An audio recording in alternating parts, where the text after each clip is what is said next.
bespoke radio for the masses. Headline edition, July 8, 1947. The Army Air Forces has announced that a flying disc has been found and is now in the possession of the Army. If the game is rigged, change the game. Game changer. I occasionally think how quickly our differences worldwide would vanish if we were facing an alien threat from outside this world. This is Fade to Black with your host, Jimmy Church, on the Game Changer Radio Network and KGRA, the Global Radio Alliance. I need your help to get to the year 1985. You're listening to Fade to Black with Jimmy Church on the Game Changer Network.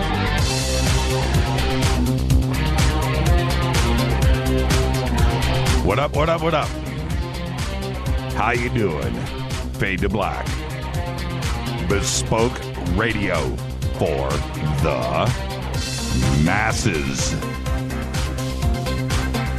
Today's Thursday, May 19th. 140 days into the new year. 224 days left. We are live from a bunker somewhere in downtown Burbank, California.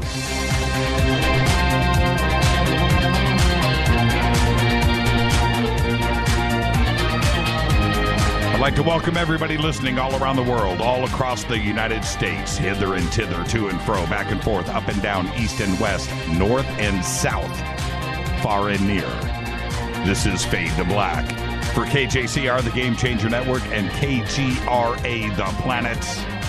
I'm your so humble host, Jimmy Church. What is cracking, everybody?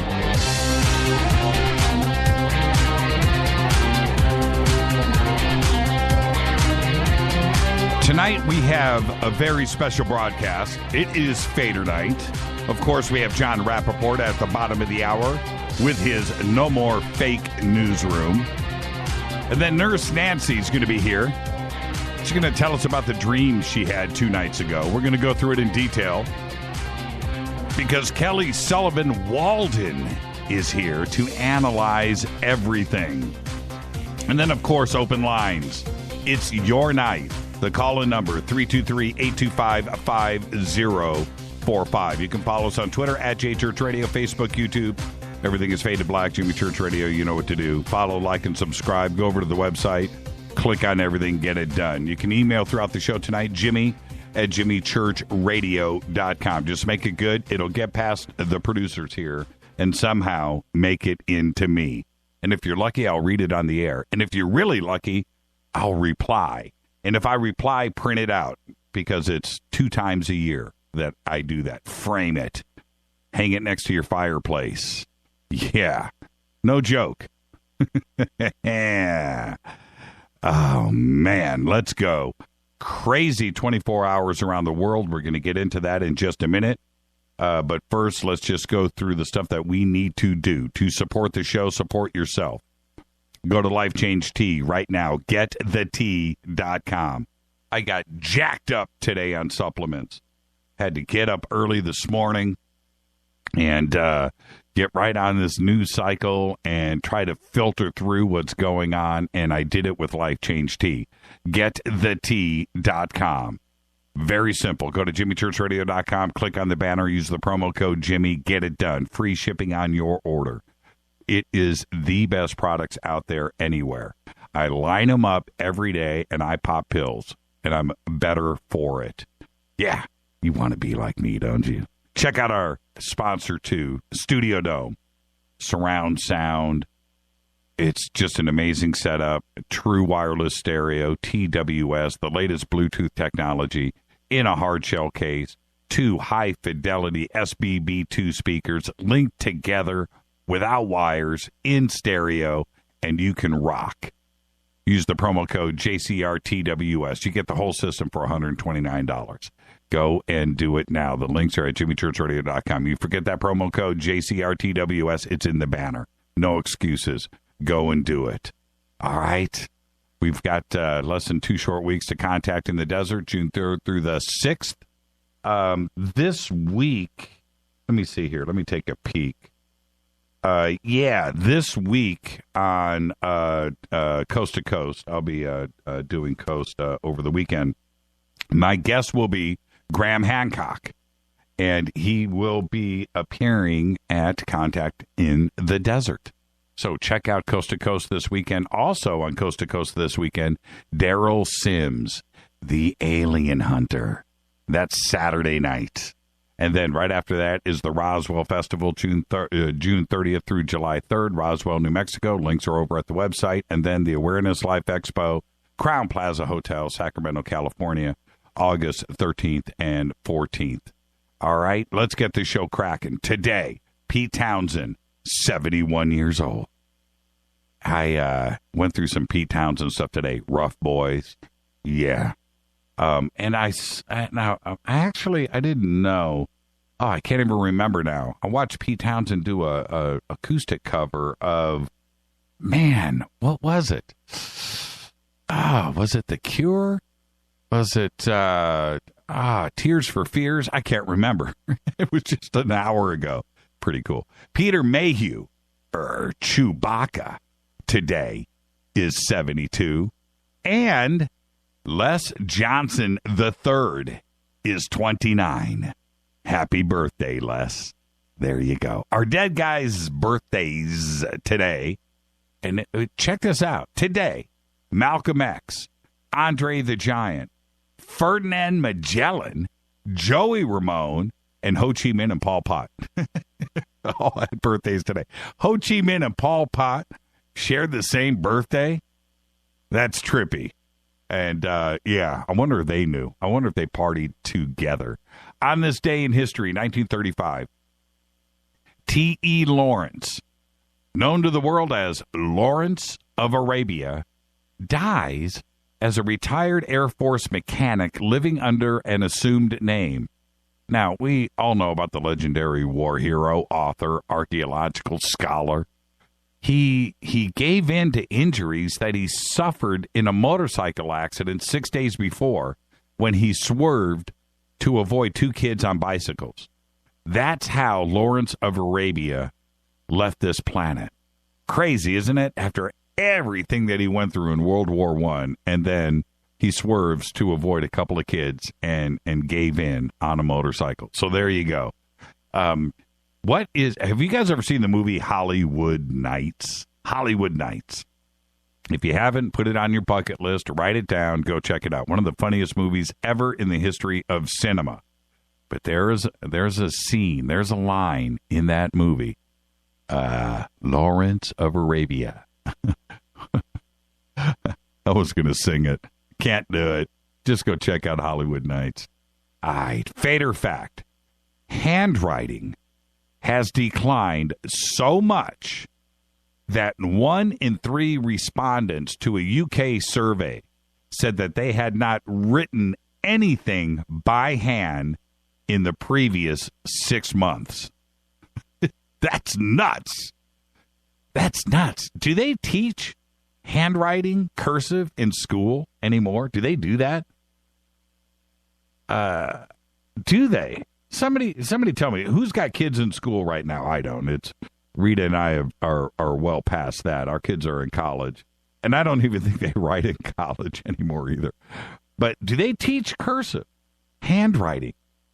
You remember when you go up to that chalkboard, man, and line that thing up and just write? Do they do that? Bob just says nope. Yeah, that's interesting. I have no idea.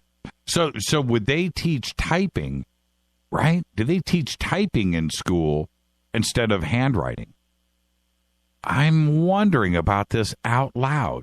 The one thing that I did in high school, I took 2 full semesters of typing in Panama, Balboa High School. And if anybody's listening from Panama, you guys remember that typing class. What was that lady's name? The little short Panamanian teacher that we had. She was great. But anyway, I took full 2 semesters of typing. And I took it because of the chicks, like any guy would back then. And I remember it was me and one other guy in typing class with 60 girls. It was on, right? And I did that 2 semesters in a row. Now, But the one thing that I walked away from high school in all of my education was I'm so glad I took those typing classes because I blaze, right? Who would have thought that computers would have taken off?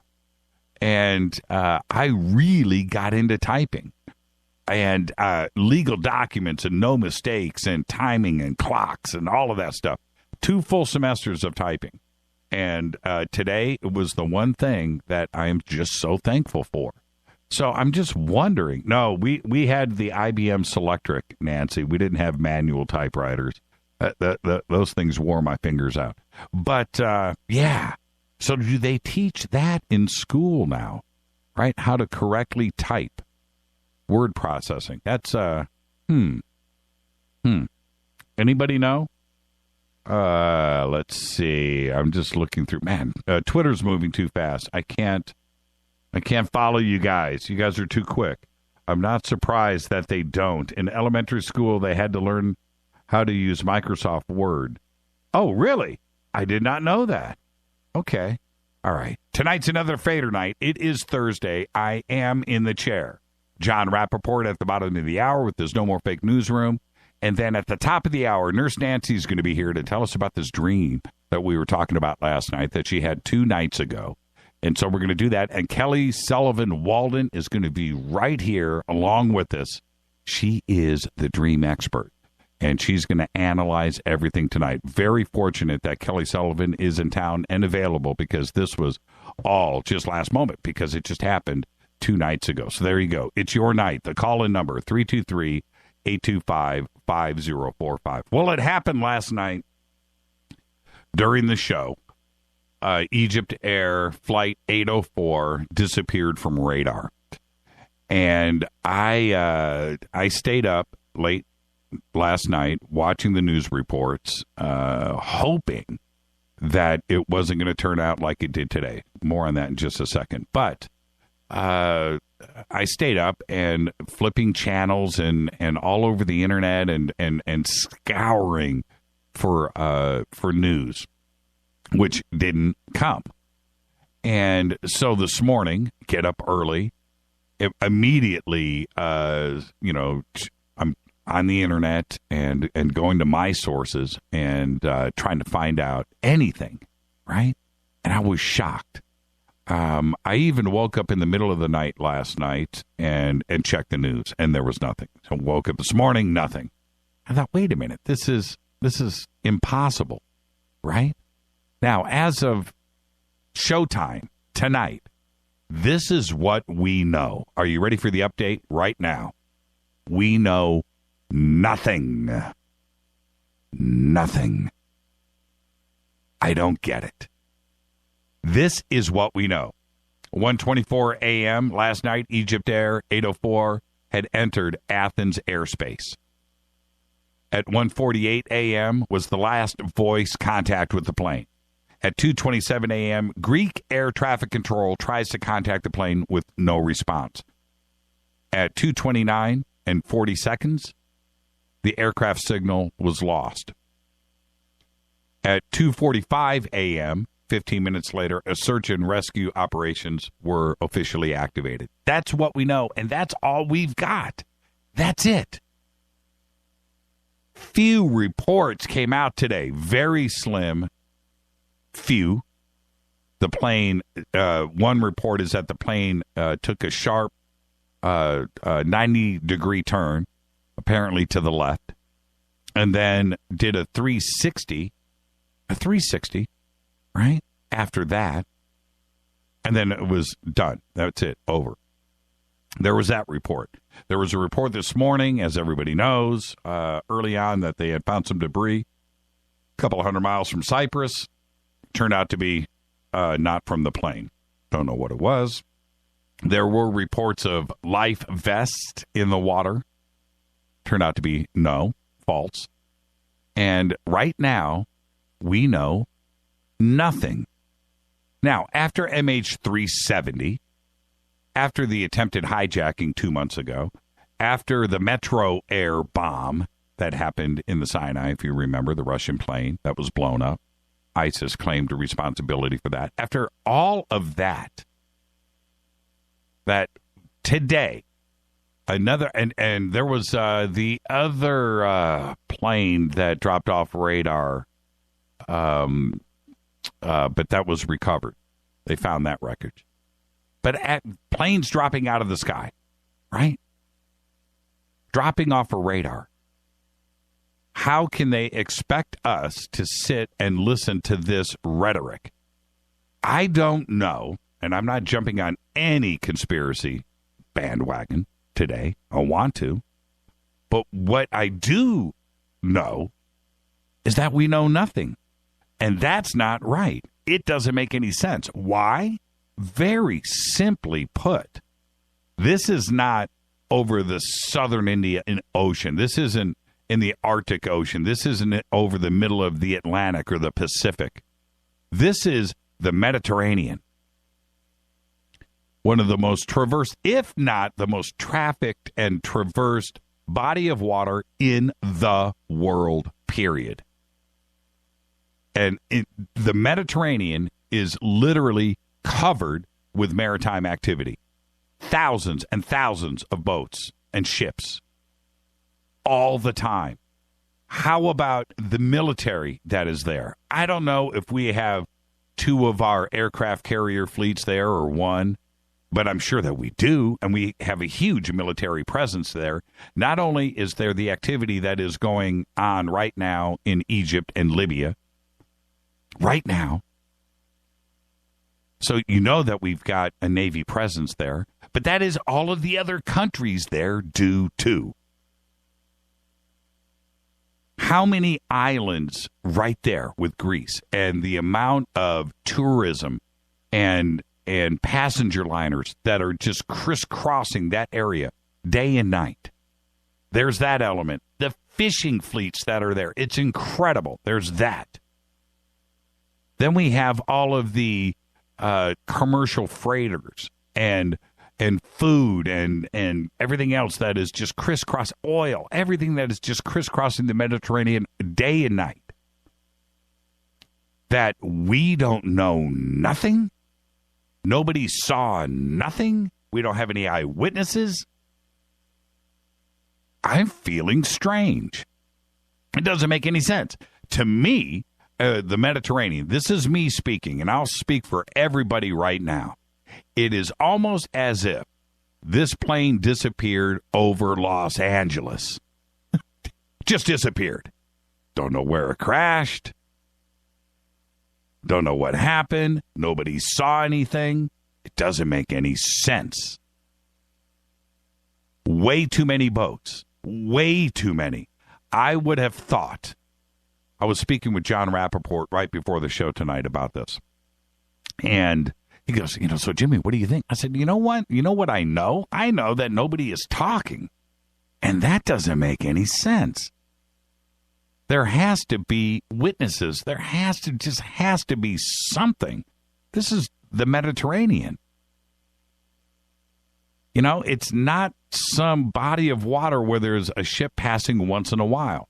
And what they are saying by not saying anything, what they are saying is if you are a passenger on a plane like this and you go down over the Mediterranean, you're not going to get rescued. That's what they're saying. Think of, I don't know if there were any survivors. I don't. If it crashed, I don't. But let's just say that there was a lone survivor, broken bones, just survived a plane crash, impact with the water, happened to just grab a piece of debris and is floating and is in pain and is bleeding out and is thinking to themselves, oh, this is over the Mediterranean. They've got to know what's happened. They're going to be here any second. And nobody shows up 24 hours later and we know nothing. We haven't found a piece of debris. We don't even know when. It doesn't make any sense. And that's what they are telling us. And that's a frightening thought to me. It's supposed to be the exact opposite. This thing drops off radar and in the Mediterranean, fishing boats aren't called to the location. A passenger liner, freighters, maritime, anything, pulling into that area to start a search and rescue mission? They should have been able to pinpoint this there. Now, and the other aspect of this is where if we take everything else that I've just said off of the table, everything off of the table, we know nothing. This is a frigging war zone. Don't we have 100 military satellites right now zoned in on this area? Don't we? We're supposed to. Don't we have that satellite imagery and knowledge of exactly what went down? I would imagine that every square mile of the Mediterranean is being monitored in real-time video 24 hours a day. And we've got nothing? It doesn't make any sense. This is an Airbus 320, Rolls-Royce engines. Telemetry, where's that? Where's the ACAR system? Where is all of this? And we know nothing? It doesn't make any sense. I don't know what to make of it. Now, I'm not suggesting it was a bomb. I'm not suggesting it was a mechanical failure. I'm not suggesting the pilot did another suicide mission. I'm not suggesting one of our missiles shot it out of the... I'm not saying that. I'm not saying even the plane was diverted and is sitting at Diego Garcia. I don't know. I don't know any of these things. Why? Because they're not talking. And apparently, we know nothing. They know nothing. And I find that to be impossible. 100% impossible. Nothing makes any sense. Now, the reason why I expected something from this immediately last night, like by the end of the show, because we announced it minutes after it happened last night. We were one of the first to get this out there. And I went back and I checked, by the way, and I time-stamped everything, and I saw how quickly we got the word out.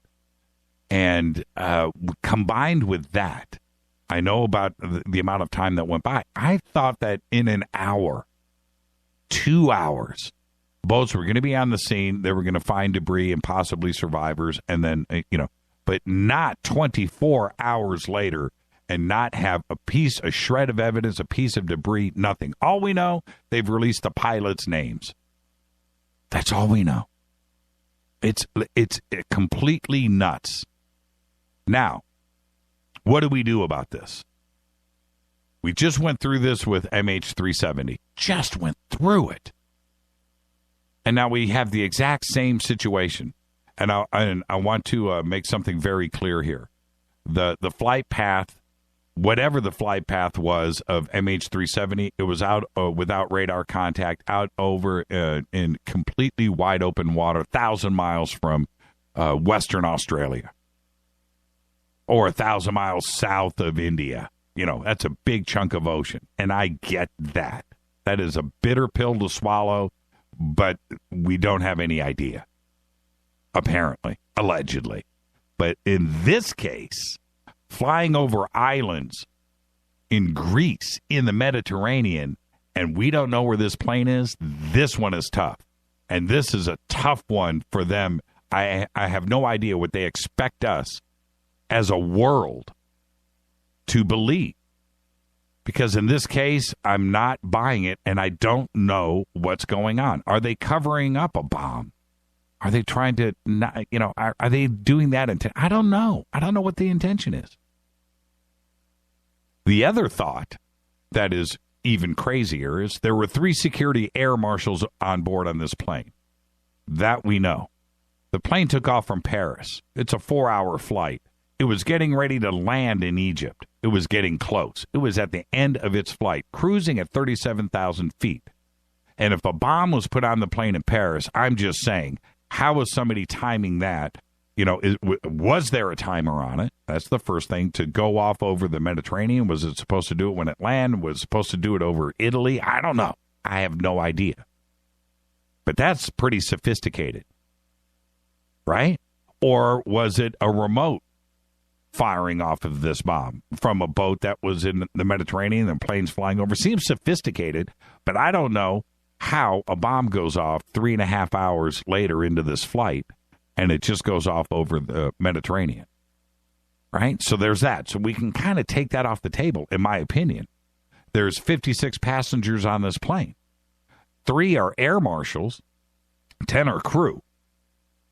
Could one of them have a bomb with them on the plane? Not the 3 security guys. Well, maybe. I don't know. But maybe the bomb was brought on the plane and was detonated by one of the passengers. And there was 3 security guys on the plane that couldn't avert this or stop this. I don't know. How did they get past security? I don't know. They're saying now that everybody on the plane passed security checks. So I really don't know why it happened where it happened. It's a very, very bizarre situation. Now, if, and this is how my brain works, and I'm thinking for all of you. Let's say there was no bomb. Okay? No bomb. How did the plane fall off radar? How did all the radio contact stop? I don't know. But maybe there was no explosion. That's why no boats from below saw the plane. Possibility. Maybe it was a suicide drive. Possibility. Could it have been some catastrophic mechanical failure on the plane that all electricity shut off? Possibility. This is a real mystery. And it's a mystery because they're not talking to us. And they're not telling us what they know. And they know a lot. There is no way that they are that them feeding us no information, saying that we don't know where the plane is, we don't know anything that's going on, we haven't made any contact, we don't know this or that, no emergency beacons, no this or that. It is absurd. I'm having a real hard time wrapping my mind around this, that after MH370, that this would indeed happen again. And not only happen again, but happen over one of the most heavily trafficked air corridors and maritime areas on the globe, without question. And it just doesn't make any sense. This is Fade to Black. I'm your host, Jimmy Church. I'll be back in a short moment with Jon Rappoport and his No More Fake Newsroom. Email is jimmy@jimmychurchradio.com. You can follow us on Twitter @jchurchradio. Got lots of news tonight. Jon Rappoport's going to be here in just a second. Nurse Nancy and Kelly Sullivan Walden are going to be here. Walden, in just a bit. I'm your host, Jimmy Church. Stay right there.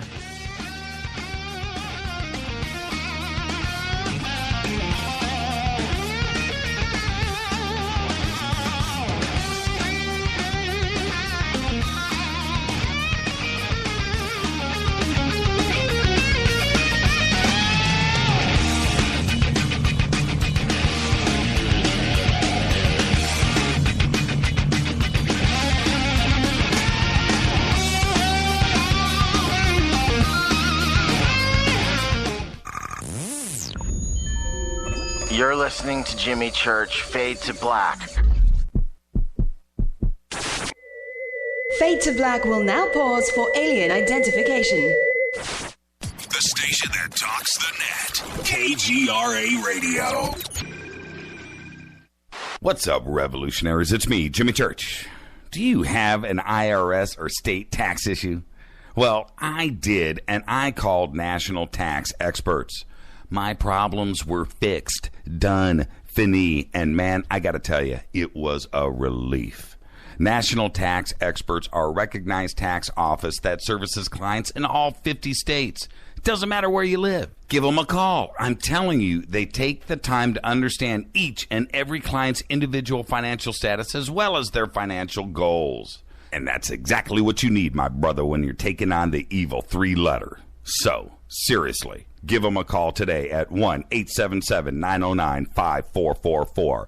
Again, 1-877-909-5444. Or go check out their website, www.nattaxexperts.com. That's NATTAXEXPERTS.com. Tell them Jimmy sent you. Health in America is becoming a top priority. Or maybe I should say, good health in the world is becoming a top priority. Maintaining a healthy body can be challenging. How about letting Life Change Tea help you? Our tea you make, you drink, and you benefit. Our unique blend of 8 different herbs helps you maintain good digestion, a healthy colon, and detoxes harmful toxins and parasites out of your body. And you know what? It tastes great. If you're wanting a change, a life change when it comes to health, log on to getthetea.com. That's getthetea.com. Or you can call us at 928-308-0408. That's 928-308-0408. When you log on to our mobile-friendly website, you can read all the numerous testimonies of how Life Change Tea has helped so many people. We carry many, many beneficial products that help your health and keep you on track. Getthetea.com. Kind of gets in your head, doesn't it? Getthetea.com. 9 out of 10 geneticists agree.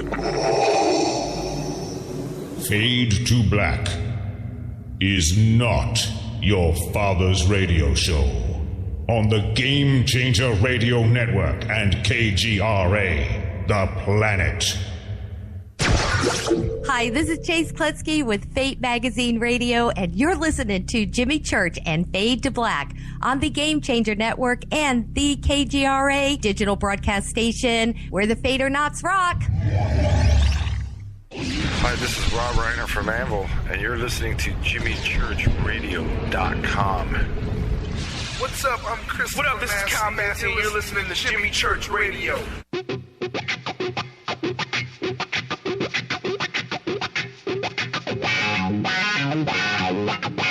And now, coming to you from the No More Fake newsroom in deep space, which is the space that we suspect to be true, that the world as it is fed to us every day by the Ministry of Truth is a lie, a false reality, a movie projected on the screen of your subconscious. This, however, is the breakout. All the screens crash. They all go down, and we see the light of day. A new day. No more robots, no more androids. It's the No More Fake Newsroom with Jon Rappoport. Take it away, John. Thank you, Jimmy. Great to be here again. Tonight, the rise of the meta-criminal. That's the criminal who is criminalizing the criminals. It's a new reality. Folks that have been listening to me on these Thursday night reports, I'm sure are by now getting the idea that what I'm doing here is giving you how reality is built for us, the false realities, plural, how it's constructed, what it looks like, and what it really means and what it really is for us. And so tonight we move into the surveillance state, the National Security Agency. And we begin with a December 2013 White House Task Force report on spying and snooping, and I'm going to be reading quotes from my article, The Rise of the Metacriminal. Under recommendations in this task force report, quote, governments should not use their offensive cyber capabilities to change the amounts held in financial accounts or otherwise manipulate financial systems. Wow. So why did they put that in the report? Were they just anticipating a possible crime, or were they reflecting the fact that the National Security Agency had already been engaging in this crime? So we have here now from Spiegel Online, famous German magazine, September 15, 2013, the National Security Agency widely monitors international payments, banking, and credit card transactions. The NSA's data bank also contained data from the Brussels-based Society for Worldwide Interbank Financial Telecommunications, SWIFT, a network used by thousands of banks to send transactions information securely. NSA spied on the organization on several levels. Tailored Access Operations Division of NSA. That's who they used. And they have roughly 1,000 hackers and analysts doing their work for them. So, the next step in all this spying would naturally involve penetrating trading markets and using the deep data obtained, manipulate the markets to the advantage of the NSA and preferred clients. That would be the next step we would be looking at here, with huge amounts of money potentially siphoned off here. In other words, what we're talking about here, folks, is the surveillance state looking over the shoulder of Wall Street insiders who are already criminals, and this would be child's play for the NSA.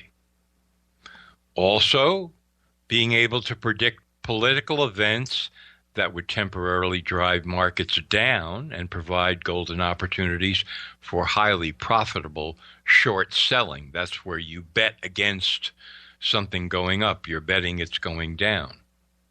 So NSA, collecting huge and untold amounts of data from everywhere, all over the world, could very well be able to predict upcoming events, know about them in advance through spying, realize they would temporarily drive, say, the stock market down, and through various fronts, bet on it going down. That's called short selling, and make huge amounts of money.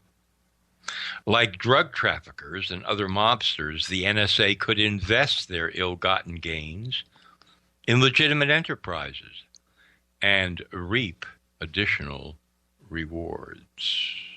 And if the Pentagon, remember, the NSA is organized under the Pentagon, if the Pentagon requires heavy amounts of money for off-the-books, black budget ops, what better place to go than their own NSA? When you operate the biggest spying and data gathering operation in the world, the opportunities abound. Knowledge is power when the distinctions between legal and illegal are brushed off like a few gnats on a summer day. So you're getting the picture here? This would be now surveillance way beyond what anybody is really talking about.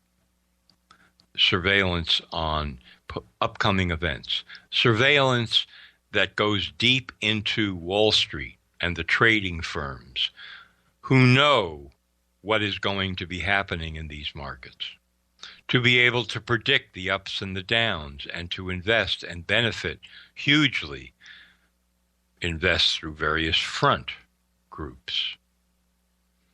Now, this would take criminal behavior to a whole new level. That's why I call it the meta-criminal. Looking over the shoulders of all sorts of people, including financial criminals, to see what they're doing, what they know, how they can rig markets and fix trading markets like the stock market, and parlaying that information into enormous profits. So I'm going to go now into the world of fiction because, as I write, sometimes it takes a writer of fiction to flesh out the larger landscape, because here we're talking about the surveillance state creating an apparatus whose implications are staggering. And I go to the spy novel author Brad Thor, a novel he wrote, very interesting, worth reading, Blacklist. It posits the existence of a monster corporation, in this case called ATS, which collects information on every move we make.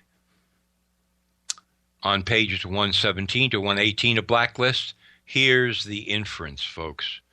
And just absorb this because it's really as obvious as the fingers on your hand. He's talking about, Thor, is this corporation that he invents called ATS.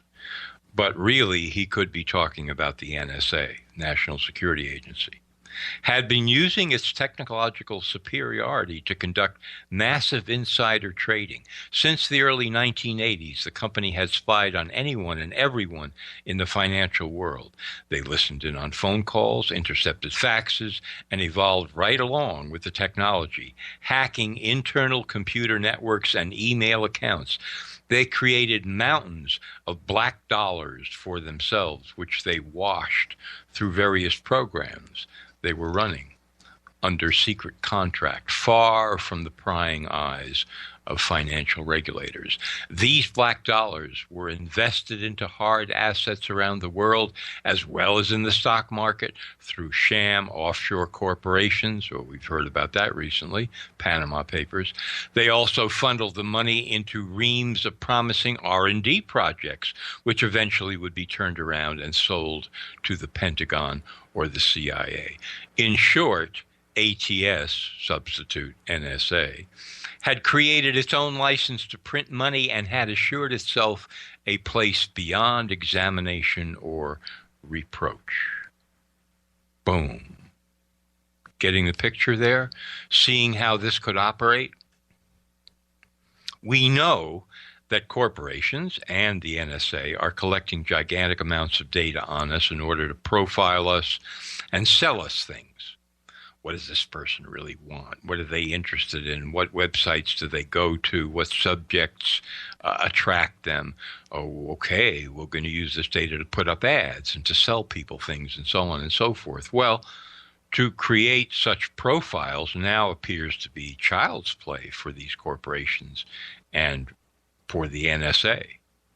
So why isn't the major media, again, taking this up and extrapolating out to what is obvious as the next step here, which is to spy for the purpose of making gigantic amounts of money?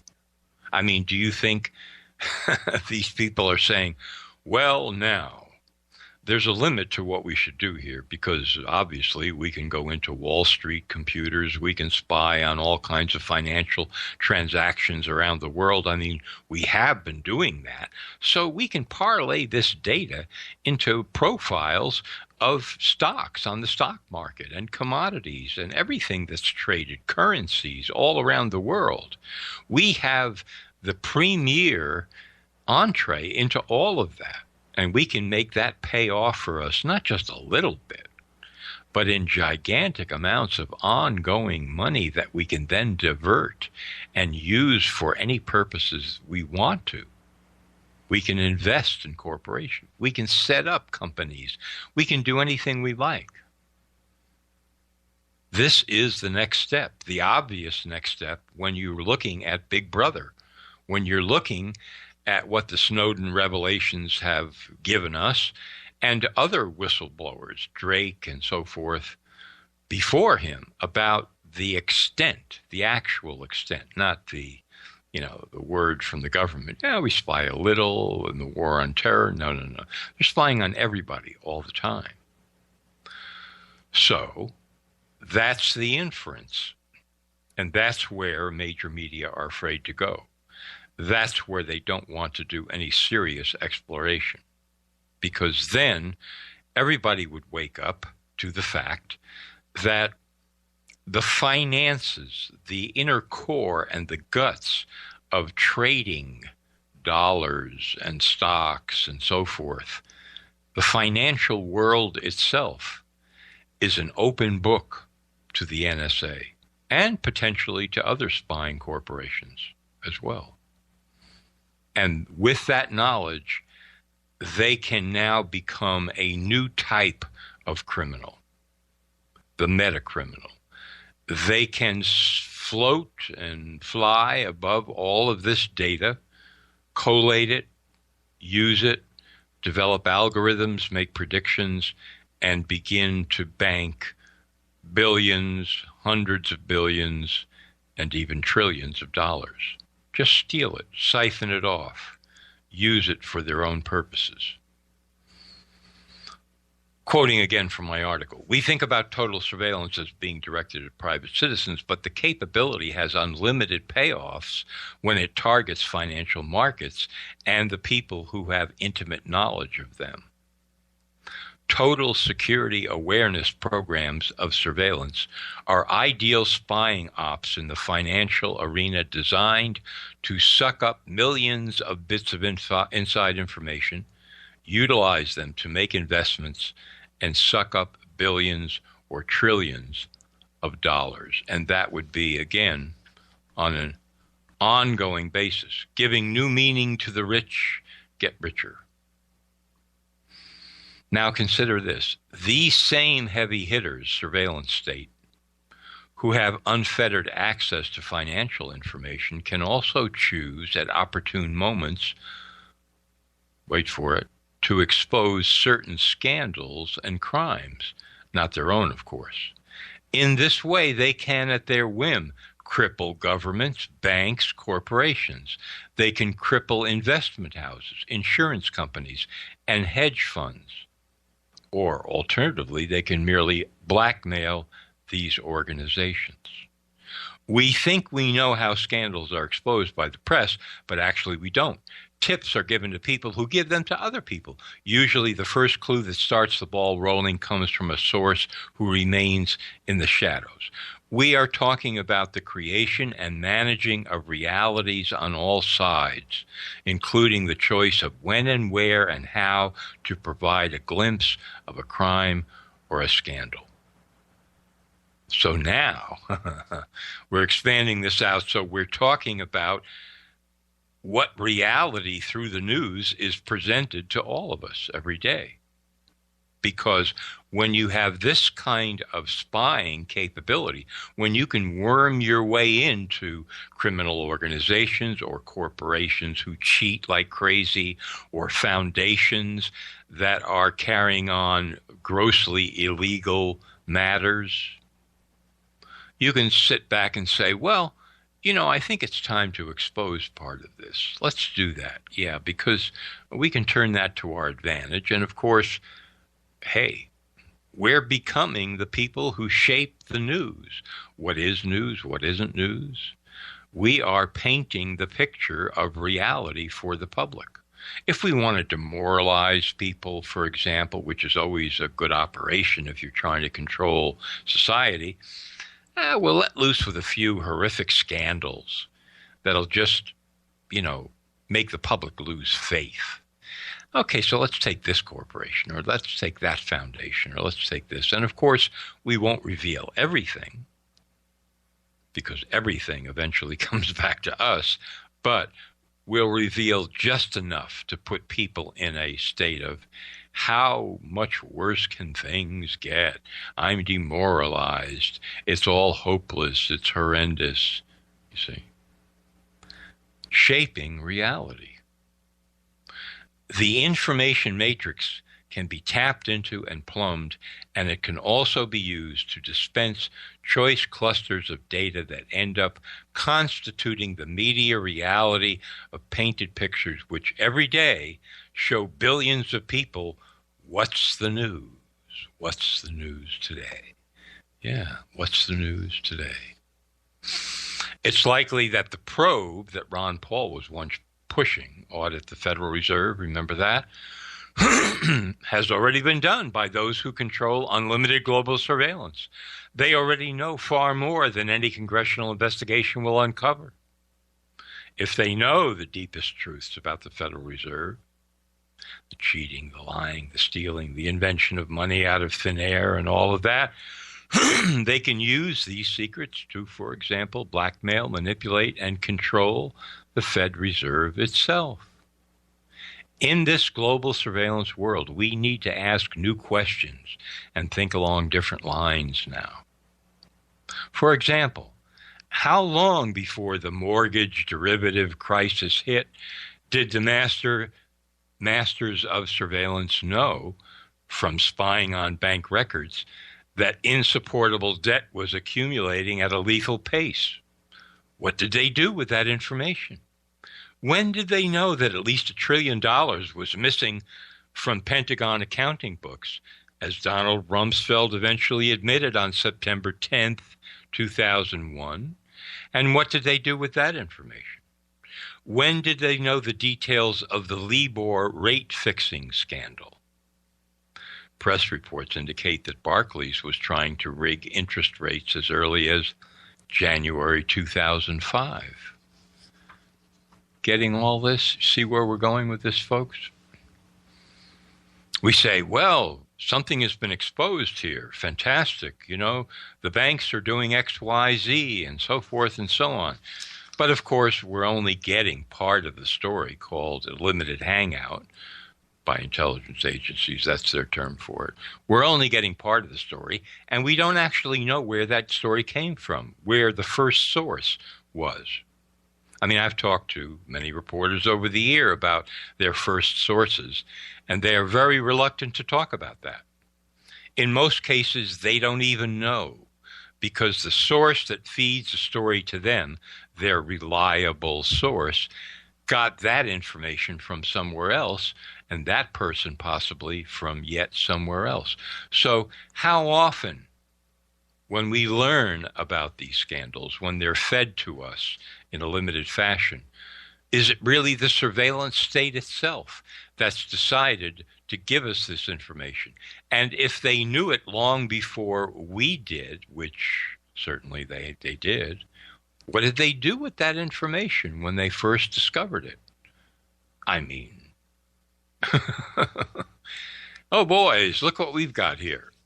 I mean, on this Bank X, there's some major people here that we could blackmail. Major people. Or, you know, we don't have to do it that way. We can simply let them know that we know. Of course, the we in this case will not be the NSA. It'll be some front that we've constructed that doesn't lead back to us. But we'll tell the major figures at this gigantic international bank that we know the following things. But we're not going to expose them this time. But in return for not exposing them, there are certain things that we want. Certain things they can give us, not just money, information, conversations that we may not even be aware of that happened in somebody's house. Who knows what we can do with this? We can influence political events. We can say to several international bankers, listen, your position on the European Union is very influential. Therefore, this is what we want you to do. Wow. That's, you know, at least half of Europe we're talking about now, that we want to influence because we are the surveillance masters.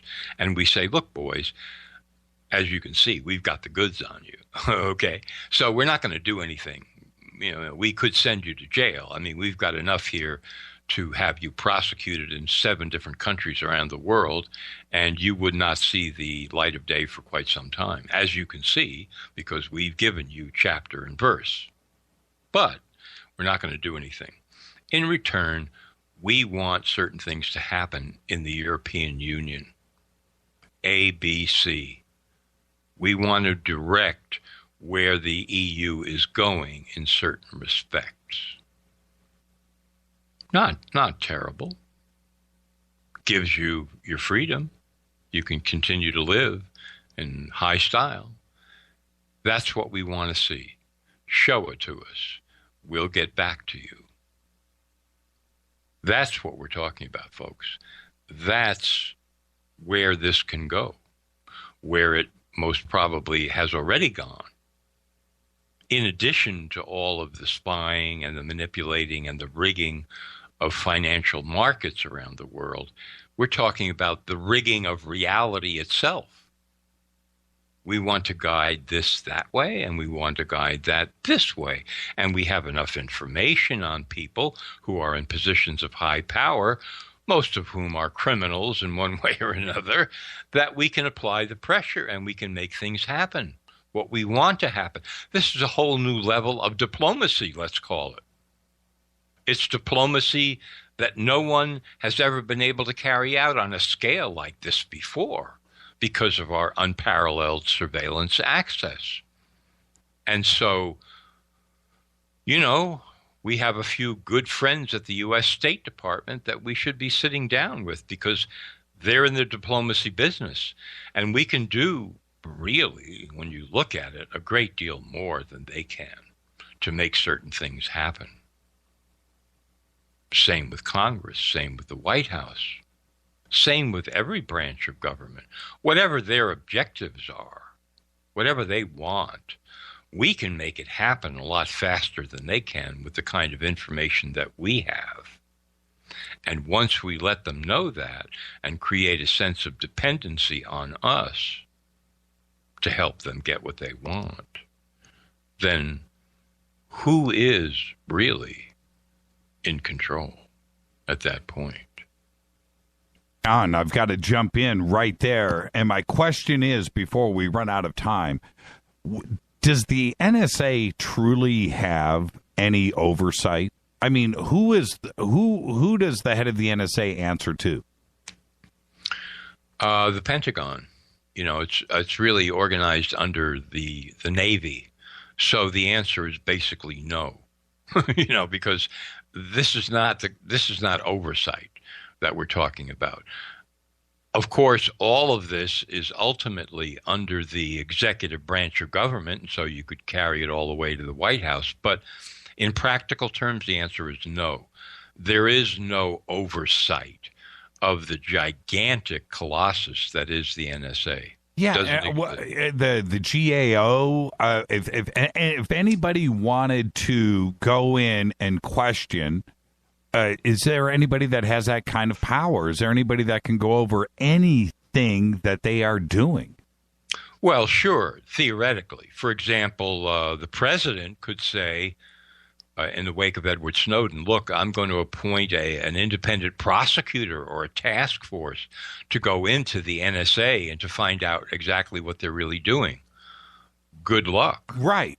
Good luck. I mean, because, you know, that's like saying, well, we've got this labyrinth that extends from here to Jupiter, right, and we're going to send in 16 clerks to figure out what's happening. Exactly. It's frightening, daunting, and to me, it's just that the NSA knows that nobody can do nothing, and that's the truth. I mean, they are seriously without. They don't have anybody to answer to. And they're a wildcat branch of government. I want to thank you for everything that you do, John. Absolutely inspiring. Thank you so much.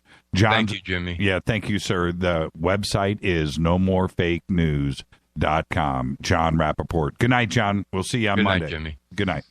Unbelievable. Jon Rappoport. And again, start off your day every day at No More Fake Newsroom. This is Fade to Black. When I come back, Nurse Nancy is going to be here.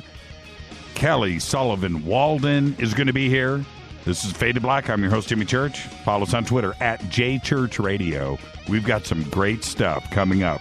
I've been dancing around in all these chat rooms. You guys are on fire, kids. I'll be right back.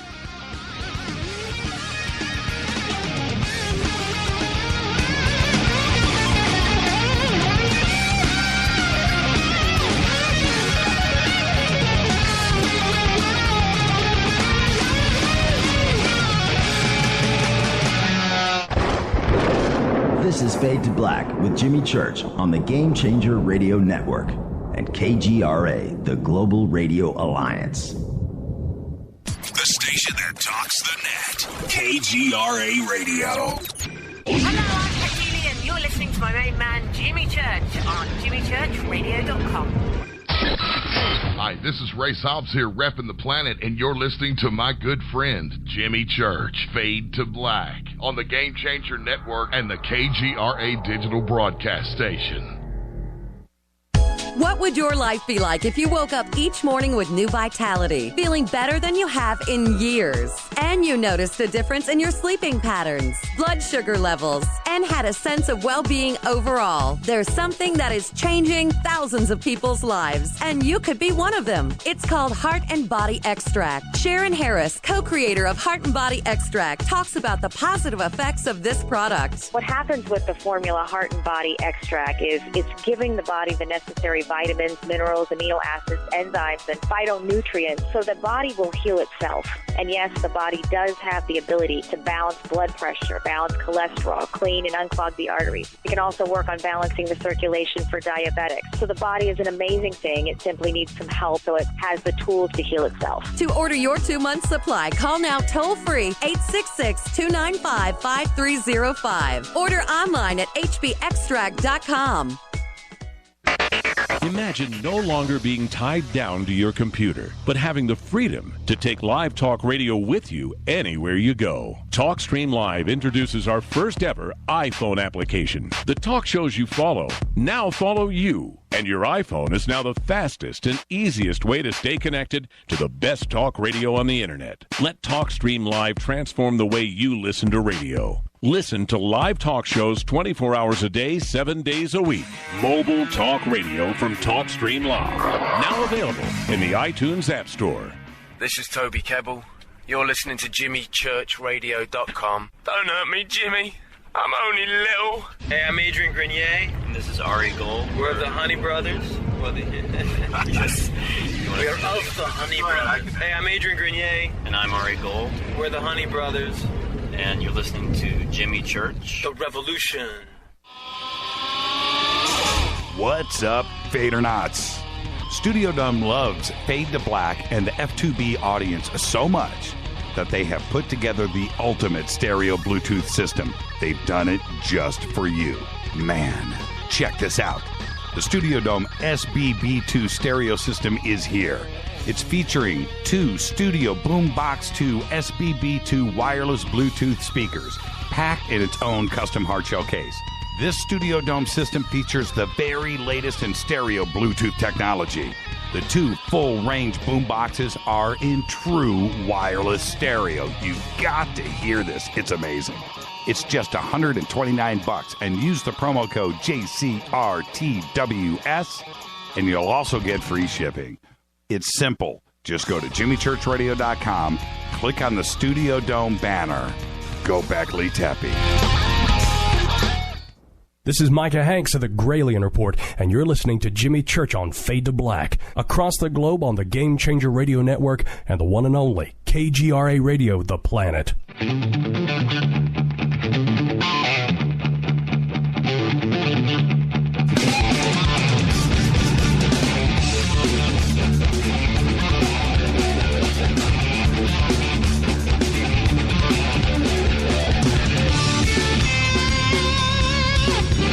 All right, welcome back. Fade to Black. What a great week on the show. Unbelievable week. And here we are on another Thursday, Fadernight, open lines. And what an amazing night, right? All Thursdays are great. They are. They just are. It's about you. And tonight, we're going to do something special because a couple of nights ago, and I mentioned this on the show last night with Dr. Turi, that Fadernaut, our good friend, Nurse Nancy, had a dream 2 nights ago and called Rita and said, oh, my God, you know, and told Rita a little bit about the dream, which was then relayed back to me. And I said, wait a minute, pump the brakes, stop right there. I don't want to know anymore. I don't. I want Nurse Nancy to come on the show and share it with me. And then, and this was yesterday, as we were putting all of this together, of course, we had this weird thing with the south of France and Dr. Turi last night. We'll get into that in a minute. But we were like, wait a minute, we've got to get a hold of Kelly Sullivan. Walden has got to be out there. Get her on the phone. We got lucky. Kelly's in town. She's actually not on some big television network tonight. No, nothing like that. She is here with us and Nurse Nancy. And Kelly Sullivan, the leading dream expert, certified hypnotherapist, best-selling author, inspirational speaker, great thinker, creator of the Dream Life Coach Training System.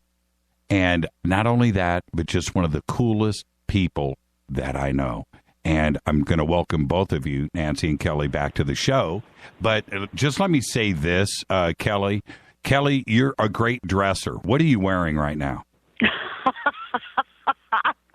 Oh, my God. You are so funny. I don't know that I'm wearing anything that fabulous. I'm not wearing what I would normally wear. Okay. I'm not going to tell you. You have to guess. You know why is because you're dynamic, and when you walk around, you glow. And you know what I'm saying. And so, I'm just picturing, the Dream Expert sitting there with the Dream Expert clothes on. All right. Now okay, I'll just tell you what's on the bottom of my feet. They're Uggs. How's that for you? Oh, that's cool. Do you got that, Rita? Kelly is wearing Uggs. All right. Nancy. An endorsement for Uggs. There you go. Nancy, how you doing? Great. How are you? Okay. Don't be nervous, Nancy. Don't be nervous. I know you are. Now, and what's funny is I was actually surprised that you two haven't met, which is actually a good thing. But Nancy Kelly goes to most of the conferences with us, and she's always there. But she didn't go to Conscious Life. What? Yeah, I know. She didn't go. So therefore, you guys haven't officially met, which I think tonight is a good thing, and that you guys are meeting this way tonight. But you guys are both very cool and both dear friends, and this is going to be a lot of fun. So we're bringing the Conscious Life Expo to Nurse Nancy. Yes, right now in real time. Now, thank you. If we can't bring Mohammed, or the mountain to Mohammed, we'll bring whatever it is. Yeah, you're Mohammed, and we're bringing everything to you. We'll bring the water to the horse, right? What else do you want, Nancy? Your wish is our Can't command. ask for anything better. Now, so let me just state this now for the audience. I know very, very little about the Dream, and I did that intentionally. Kelly also knows next to nothing about it. And so tonight, this is what I would kind of like to do. I'm going to let Nancy, speak and tell us about the Dream, but I'm going to jump in once in a while if I have to clarify or ask questions like I do. Kelly, what I would like for you to do, Kelly, is if there is a point in anything where you need to jump in and do a quick analysis, okay, do that. And then maybe certainly at the end of the Dream, then you're going to be able to go, okay, this is what's going on.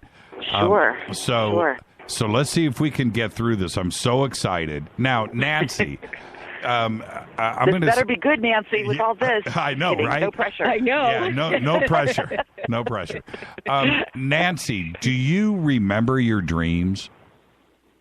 Most of the time, yes. You do. Okay. Kelly, is that normal? I would say it's becoming more and more normal. It didn't used to be. In indigenous cultures, it's absolutely normal. It's abnormal to not remember your dreams. But in our Western culture, a lot of people wake up so fast, their alarm clock blares, they're on Facebook, they're guzzling down their coffee, they forget to pay attention to dreams. And if you don't go out of your way to remember them, most of the time they fade to black. Oh, nicely done.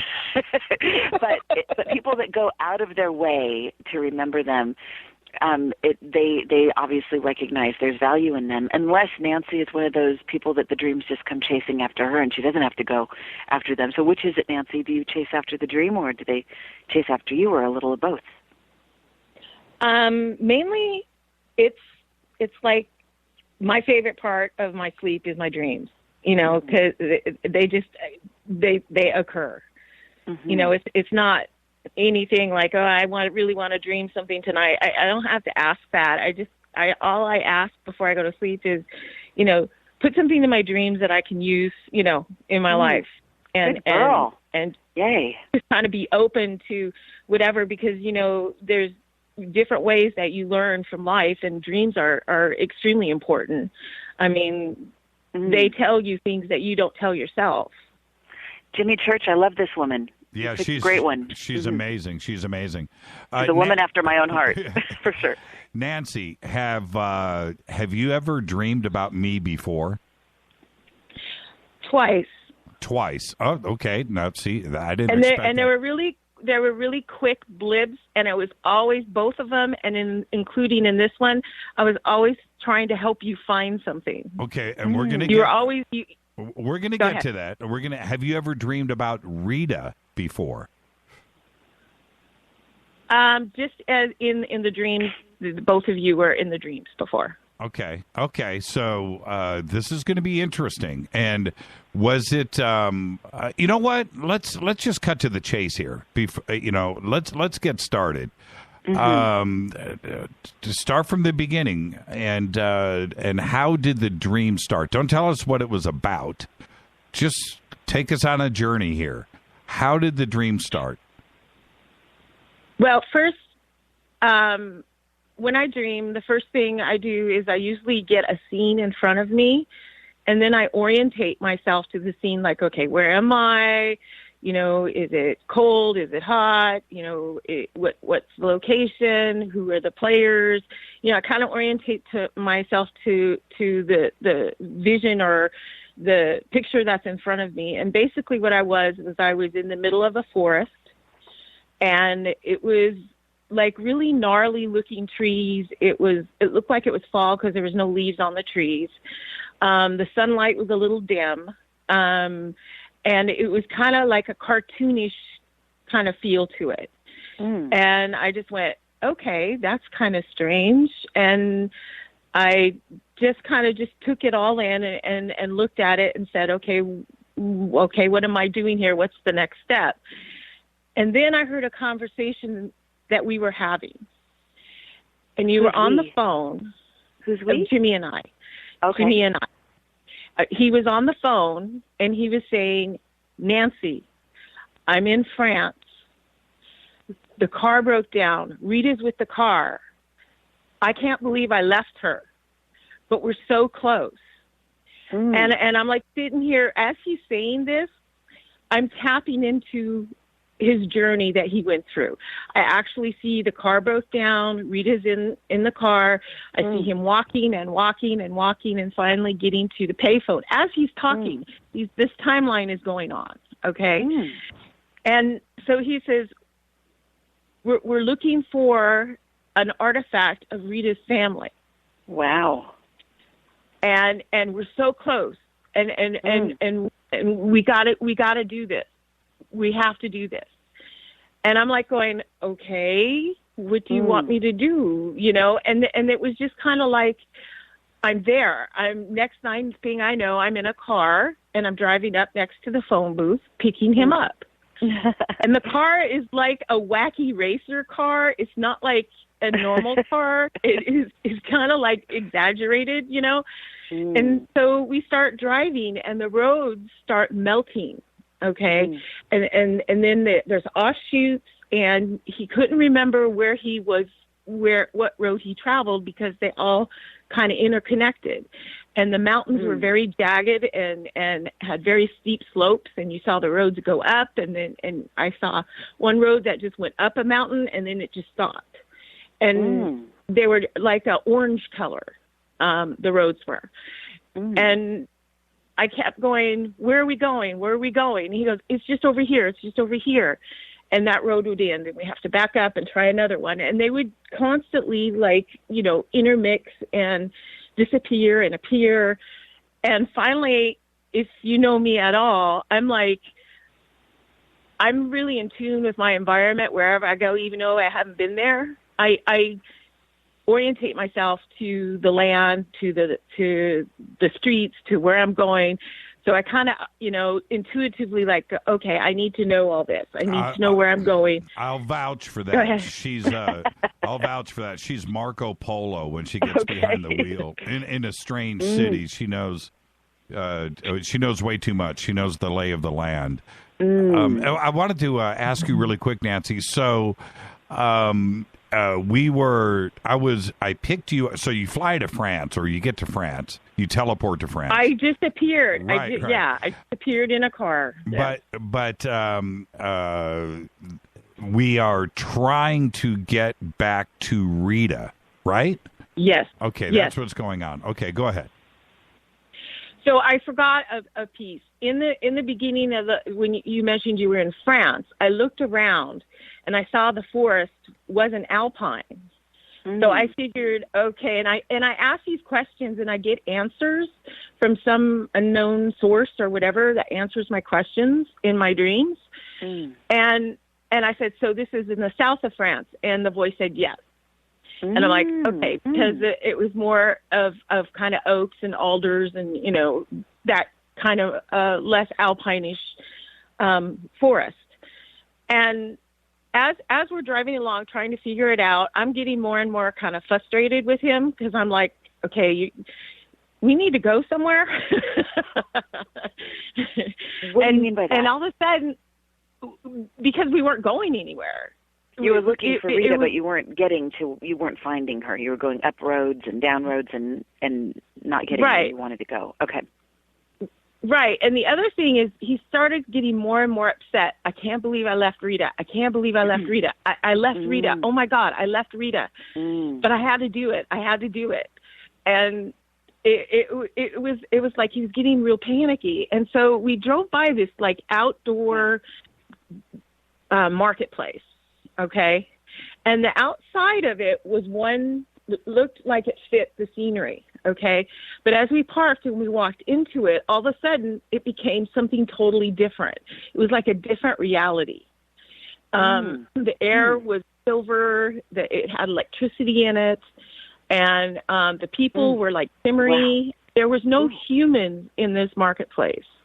It was all weird extraterrestrials. Okay. There was this yellow woman who had these weird legs and barely any outfit at all, and this orange hair. And then there was this octopus walking around, right? Wow. And it was just, and I would look at him like, okay, like this was normal. And it was really bizarre. And then I looked at Jimmy, and he had this look on his face, like he was like not there. And all I knew is he was drawn to go somewhere in the middle of the marketplace, and I lost him. And I tried to get him back, but these three guys, okay, in these silver robes and the hood, all you could see were these big, huge pink noses. You know, big, huge noses. That's all you could see. And they were big and bulky, and they were kind of trying to prevent me. They cut me off. Let me jump in really quick here. We're going to get back to the ET market here in just a second, which I find very interesting. And listening to Kelly, what? You know. So I listened loudly. So the artifact. Did I describe that to you before we? No, I saw it as you were talking about it, and the artifact it was like a gold coin or a gold medallion, and there was this type of bird on it, or it looked, because it was worn, so I really couldn't see the features of it, but there was this gold cord that wrapped around and was entwined with this bird. It looked kind of like a griffin. It had talons on the feet. You could see the wings, you know, and the face, it was kind of worn down. And it was something that I could never figure out why he felt it was that important. I didn't ask that question. I should have. As I woke up, I went, man, I didn't ask him what was the importance of this thing that, you left your wife for in the middle of a forest. Right. Is it something that you would wear, or was it like a coin? It was like a coin. It wasn't attached to any kind of necklace. It was like in this box, and it was purple, like velvet. And the box was wooden with like brass kind of inlays, and it was really, I was like, wow, okay, I don't know what that is. I should have asked more questions, but I didn't because there was all these things going on, you know. Okay. And you still can, but I want to get to the end of the dream. I'm on a cliffhanger. Yeah, me I want too. to know how. okay. Okay, so I'm sitting there on the outside of the stalls where all these people are, where Jimmy is, right? And all of a sudden, out of the corner of my eye, I see this kind of glimmer. Okay, this like you know, like a mirror, how it reflects. And there's this doorway, and it's an arch. Okay, and so something tells me to go. That's where I need to go. So I walk towards it, and it's into this other building that surrounds this marketplace. And there's not a whole lot of people in there. And it's different from the outside. Okay, the outside's kind of grungy, kind of silvery, but the inside is very clean and sterile. And it all has these tiles on it. And I'm looking at these tiles, and they're white, but they glow. It was really weird. And then all of a sudden, this big, huge ET guy, I don't know if anyone's ever seen the movie. Anyways, I don't want to interrupt my flow here. So he had these really exaggerated, thin, spindly legs and arms, and he was like 8 feet tall. And he came up to me and he said, "You're not supposed to be here." And I said, I know. And I said, I lost my friend. He's in that middle of that crowd, and I'm worried because he didn't look right. And then he says, "I'll get him for you. You guys are not supposed to be here." Wow. And I went, okay. So then we walk down these stairs, right? And so he goes off and then comes back and says, they found him. They're bringing him out. So there's this like tunnel underneath this, the main floor. When you walk down the stairs, there's like a tunnel. And the tunnel is, you see these people walking in and out. They're like workers, okay? Some of them are like half there, half not there. It was really bizarre. And, and I'm not like freaking out in the dream. I'm thinking, oh, this is normal. It was really bizarre. And so here he comes, and then we leave the area, we go back to the car, and then we drive and we find Rita, okay? At the same time, when he's in the car before, when he was really getting excited about leaving Rita, I went and I followed Rita's line, Rita's, stream. And I saw her sitting in the car, and she's like sitting there with this look of disgust on her face. And she says, "When you guys stop getting lost, just come get me." It was definitely Rita in the car. Yeah. So we get there, and then all of a sudden, the dream ends abruptly, and my eyes fling open, and I feel like I'm going back into my body. I feel like I'm just like, boom, got slammed back in. And I woke up and I go, that was not normal. Oh, wow. There was something there. There's something there, about something I had to say, that message or something. And I'm so glad that you're on tonight, because I'm hoping you can help with all this. If I can organize my brain, it's completely blown away by you. This is epic. This is an amazing dream. I've got so many questions for you. Quickly, what was when you woke up, what was the feeling you were left with? Were you somewhat satisfied? Were you frustrated still? Were you in awe? What were you left with? I was left with peacefulness. Okay. But I felt like I was a little disoriented, and I felt like tingly all over. Like, I just got back in. Right. Whew. Okay, Kelly. Yes. Organize your thoughts here. I've got a couple of quick questions too, as well. The ET marketplace, which I find totally interesting. Was it like a bazaar? Did it smell like incense? Did it have a Middle East vibe? When you say bizarre, it was. It was like something out of some medieval Renaissance kind of looking with the with the white, linen, drapes that they have over the stalls. It was nothing really new and shiny. It looked old. But what I couldn't figure out was why those guards kept everybody in that area. I wanted to know why they were there. And I asked that guy, what is this place? And he just walked away. So apparently I wasn't supposed to know.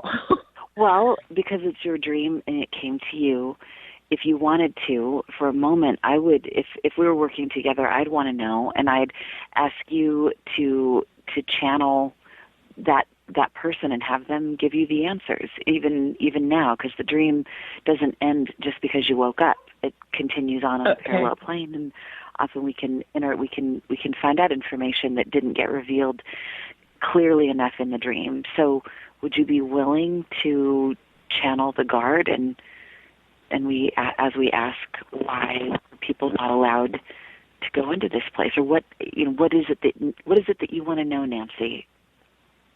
Okay. You know what? And think about that. We're going to be heading towards a break here in about 2 minutes. So, Nancy, maybe you can go into that and try to pull that off during the break. There may be enough time to do that.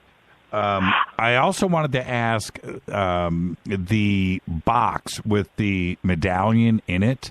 How did you know that it was in a box? Because I'm out searching for it, right? So I didn't have it in my possession. She saw it. Yeah. How did you see it? You knew it was in a box. Oh, you knew it was in a box. All I got was from what your timeline was. What you were. I was in your thoughts. I was in what you were seeing, what you experienced. It was all in there, and I just followed it. Okay, Mark wants to know. He just tweeted. He wanted to know what I was wearing. If you're wearing Uggs, I'm going to freak out. Nancy, I know we're going to break, but there's a couple of things I can just kind of blurt out there, or we can wait till the break. Jimmy, you tell me. No, we've got 90 seconds. Well, all I know is, first of all, this is the stuff that would make for a great film. Forget the Da Vinci Code. This would blow that away.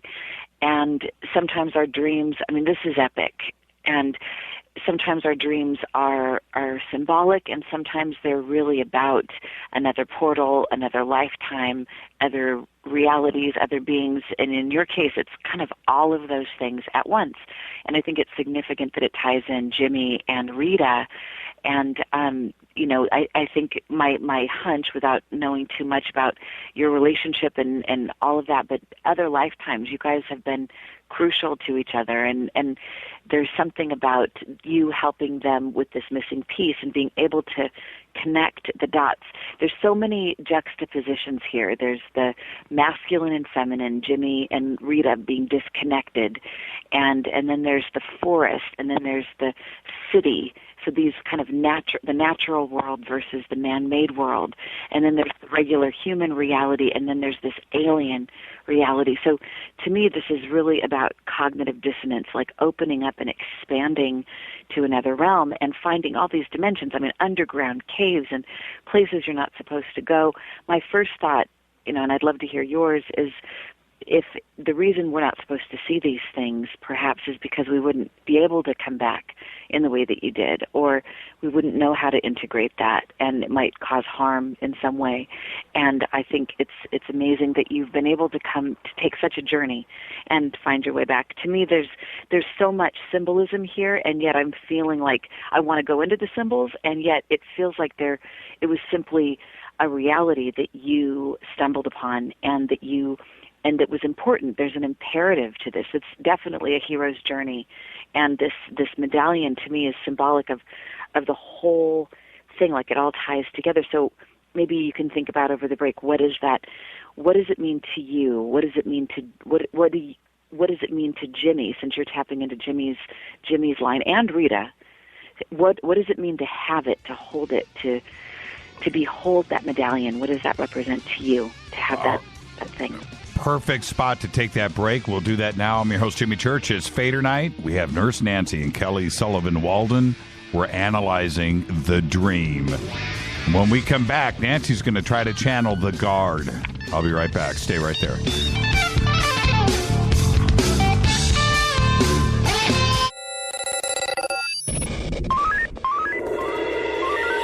Way out here, we listen to Jimmy Church.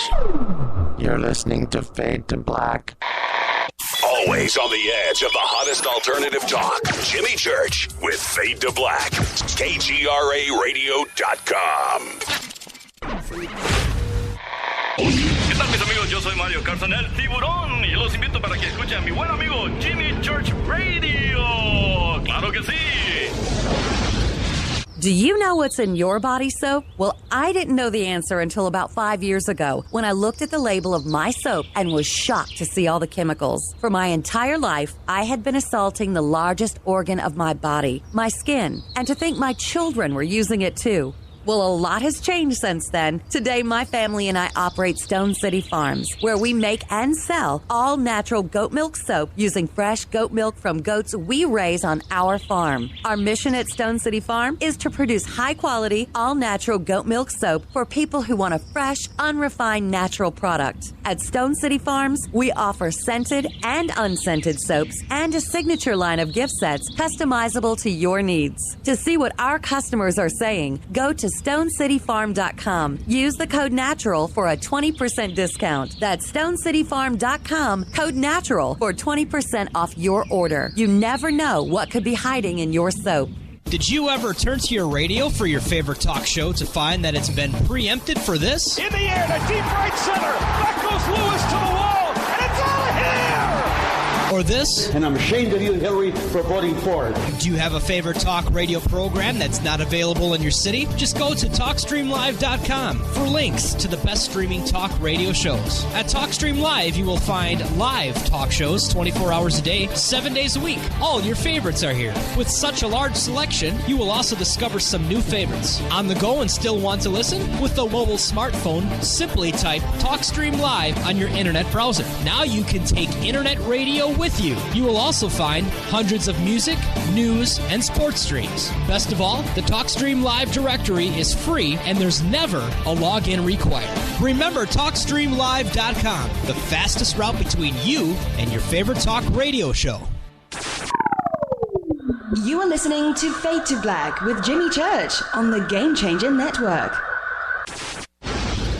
Oi, oi, I'm Reese Evans. You're listening to Jimmy Church. This is Revolution. The revolution will not be televised. The revolution is on radio. Ciao.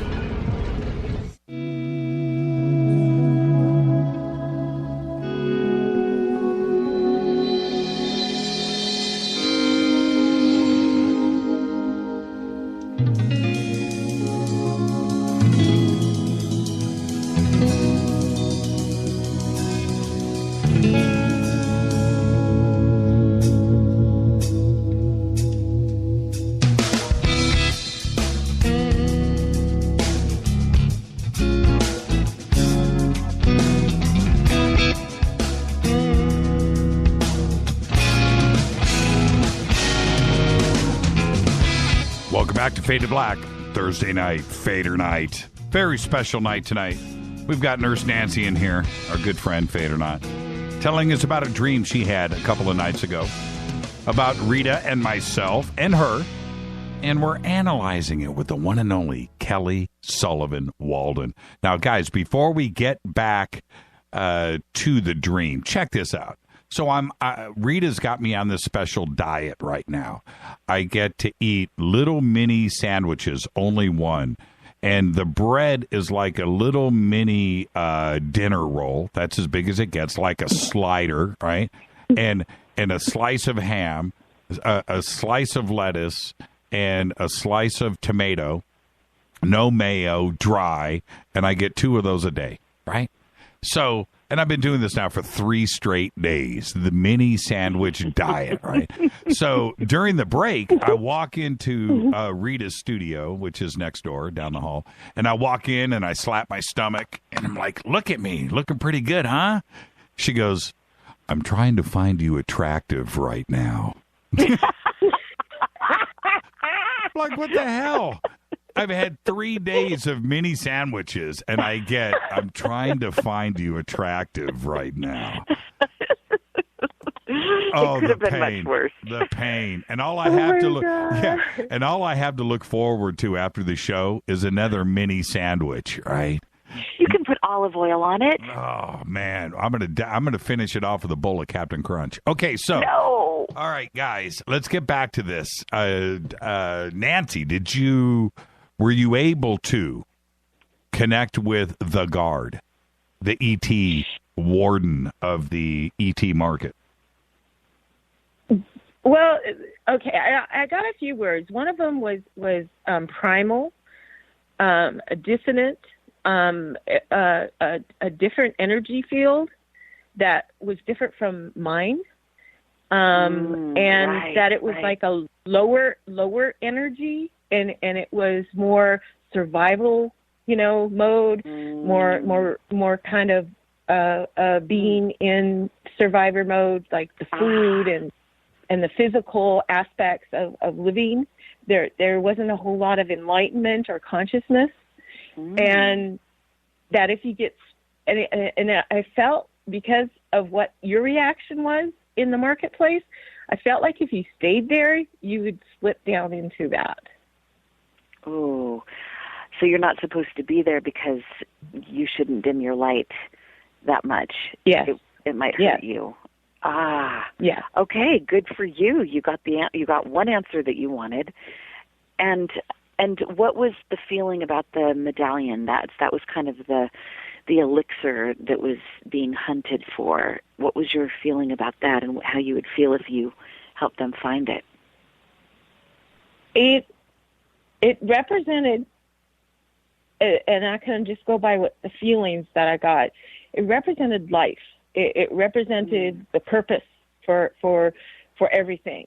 I haven't really been able to narrow down exactly specifically how, but I know that is extremely important, and it would mean a lot to the two of them, especially to Jimmy, to figure how things work. I feel like he's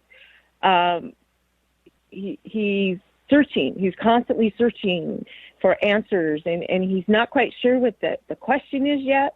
He's kind of searching, and he's going through this avenue and that avenue, and looking at everything, at face value, and he's wanting to know answers, but I'm kind of not sure what the question is yet, and I don't think he knows what the question is yet. But he's got this compulsion to continue to. I mean, the compulsion was bad enough that he left Rita.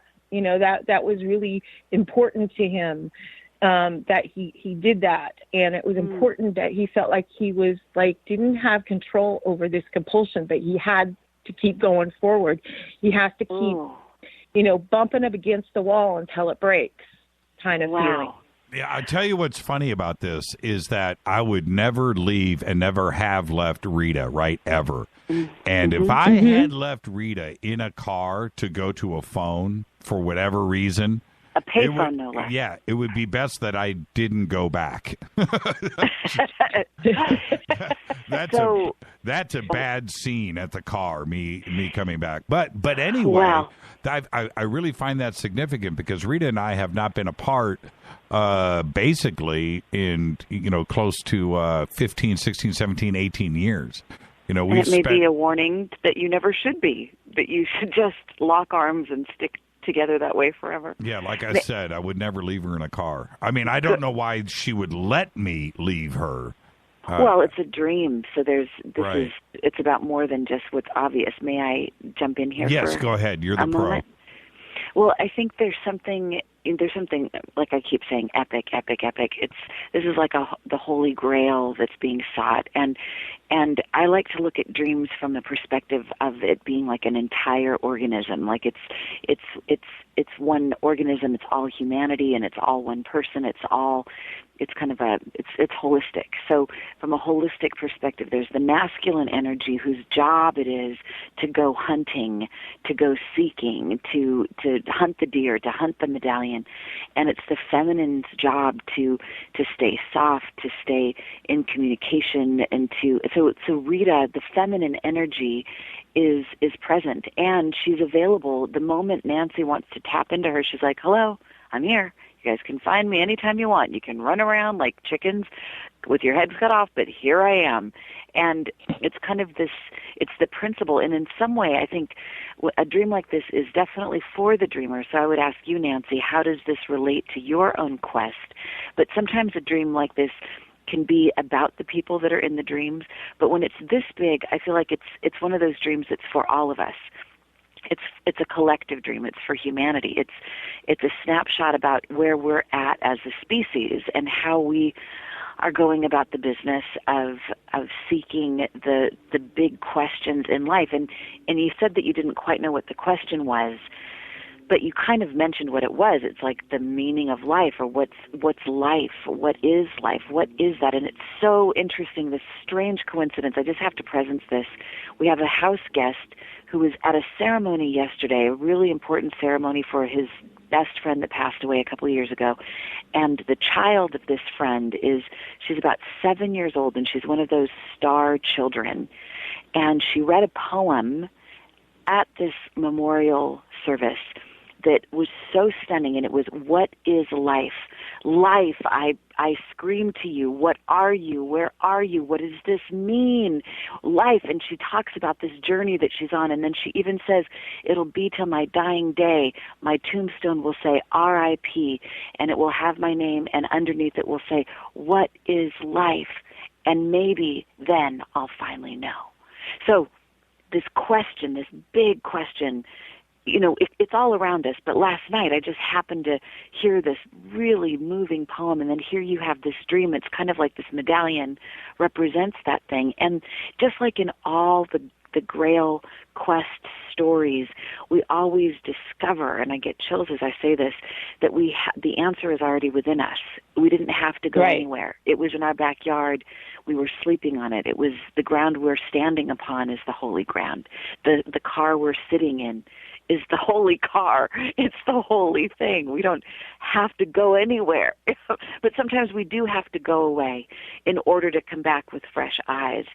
So the journey is worthwhile, and it is part of it, but we can remember, and sometimes we can quicken the process. I always say, like climbing up a mountain, in some ways the circles as we go up get smaller and shorter. We don't have to go, they're not as wide as they used to be, so we can circle back around more quickly and realize, oh yeah, I'm all of it. I am the alien, I am the dark energy, I am the light energy, I am the answer I seek.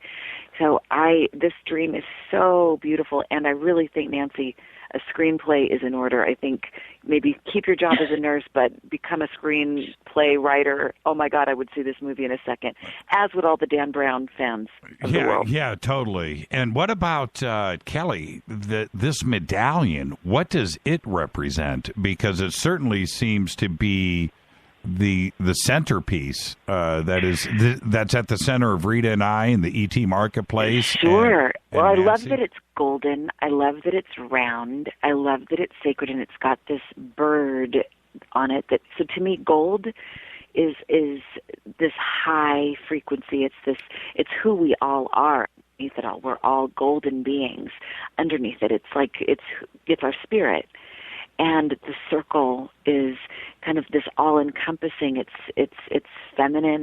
It ties it all up, and it's valuable. I mean, a gold medallion like this would be worth way more than anything you could put a price on. So, what is it?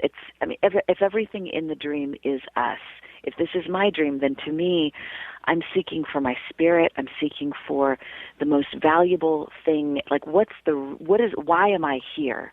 And what am I here to do? And what's the most important thing for me to get a hold of? The thing that I keep missing. We often have great ahas. We hear a story, we hear a song, something happens, and we wake up and we're lucid and we go, oh my God, I know why I'm here. I get it. I'm awake. And then we fall asleep. We forget. We stumble upon, we get upset by something stupid, and then we forget, and then we have to remember again. So to me, this is about getting a grip, getting a hold of it. Like I'm picturing you, Jimmy, with the even though it's in this velveteen box, but it's like really you want that in your hand. And I'm picturing you and Rita and Nancy and myself and all of your listeners and everyone who's got the ears to hear about this dream, imagining that we're all holding it. And what does it feel like when you hold it? I mean, Nancy, how would you feel if we got it? If the medallion was here and it was no longer something that we were seeking for, it was right here. I would give it to Jimmy. That's what the purpose of it was. It's not mine. It belongs to Jimmy. And who is Jimmy to you? Like, wouldn't it symbolically? Exactly. Yeah, I knew that was going to be your next question. You're so psychic. I'm trying to figure out what Jimmy represented, what part of Jimmy is me. Now, here is something. I have gone through a period of my life where I hibernated from everything and everyone. And I'm now, I'm now starting to accept who I am and my worthiness and decided that that's how I need to live my life. And I met Rita and Jimmy. It was the weirdest meeting. It was the weirdest chance.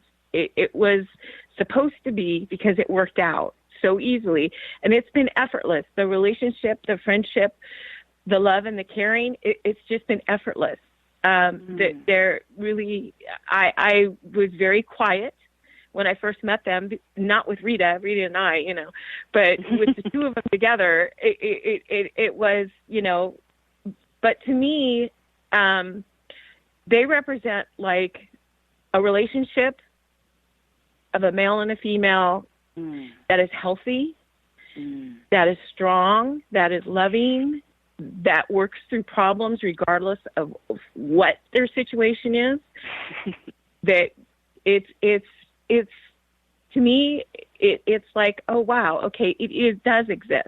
This isn't a fairy tale, and because of that relationship, it has like made me be able to go a step further, to even be more self-disclosing and more open. And a couple of weekends ago, we were in San Mateo. I mean, it was like the best ever weekend I've ever had. I met so many people that were into what I've always wanted to go back to, because I was so into, I used to do tarot readings and healings and I just, it wasn't time. It wasn't my time. So I kind of hibernated, and it has, I know now it has to come from me. I have to love all part of me. There cannot be a doubt about me and my abilities.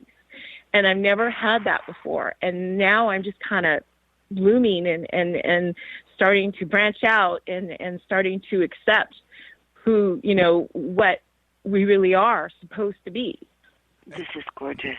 Wow, Nancy, thank you so much for that, for sharing. I'm so moved in so many ways, and I wanted to say that there's something stunning about the hibernation, even though it's time to not be hibernating. But some of the people I know that are the deepest and that can connect with some of the most beautiful psychic energy have taken time away from the world and from hanging the shingle and being out in public.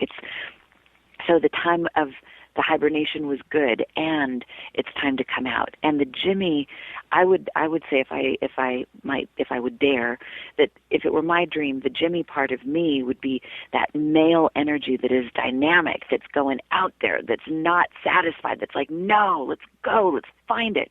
We're not going to sit still. So this being very opposite, almost split off from the Rita aspect that is the feminine aspect. It's kind of like, no, go. We've spent enough time sitting still.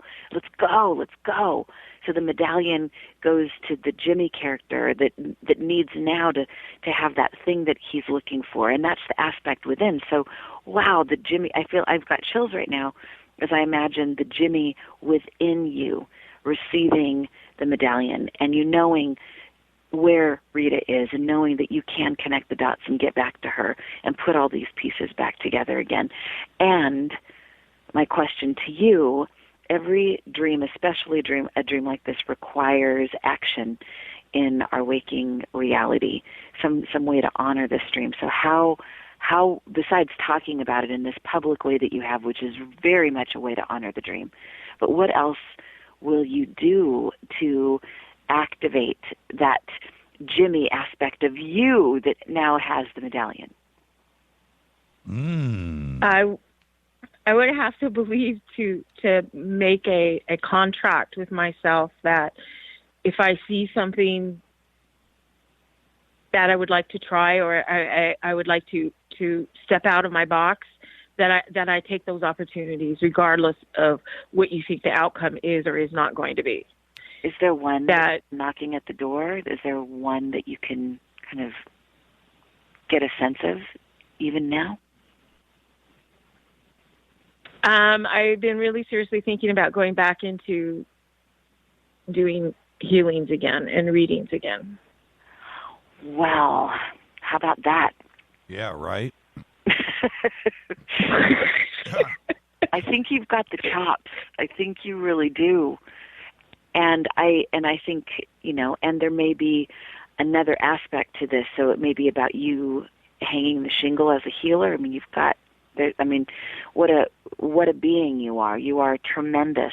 But also in the realm of relationship for you, this is symbolic too of the search and being willing to be dynamic and knowing that you can have it, and knowing that you can also, there's a bridge here. It's like the Holy Trinity. There's the Jimmy, there's the Rita, and then there's the Nancy, and together there's that medallion. So it's all of this is happening within you. And it feels like the career aspect and your spiritual dharma, your gift to the world, is important, but also perhaps that really amazing soulmate relationship. This is symbolic of, I would say this is symbolic of you making great strides toward attracting that as well. Yeah, very interesting take, and one that I didn't consider, but that could be exactly what this is about. Oh, I wanted to ask you, Kelly, Nancy knows what she is seeing and describing, and especially when she's talking about this medallion and the griffin on it, because a griffin, as we know, is half lion, the king of beasts, and half eagle, king of the birds. Right. With talons and is such a strong mythical creature that represents a lot of different things. But Nancy saw a griffin on this medallion, and there's got to be something to that.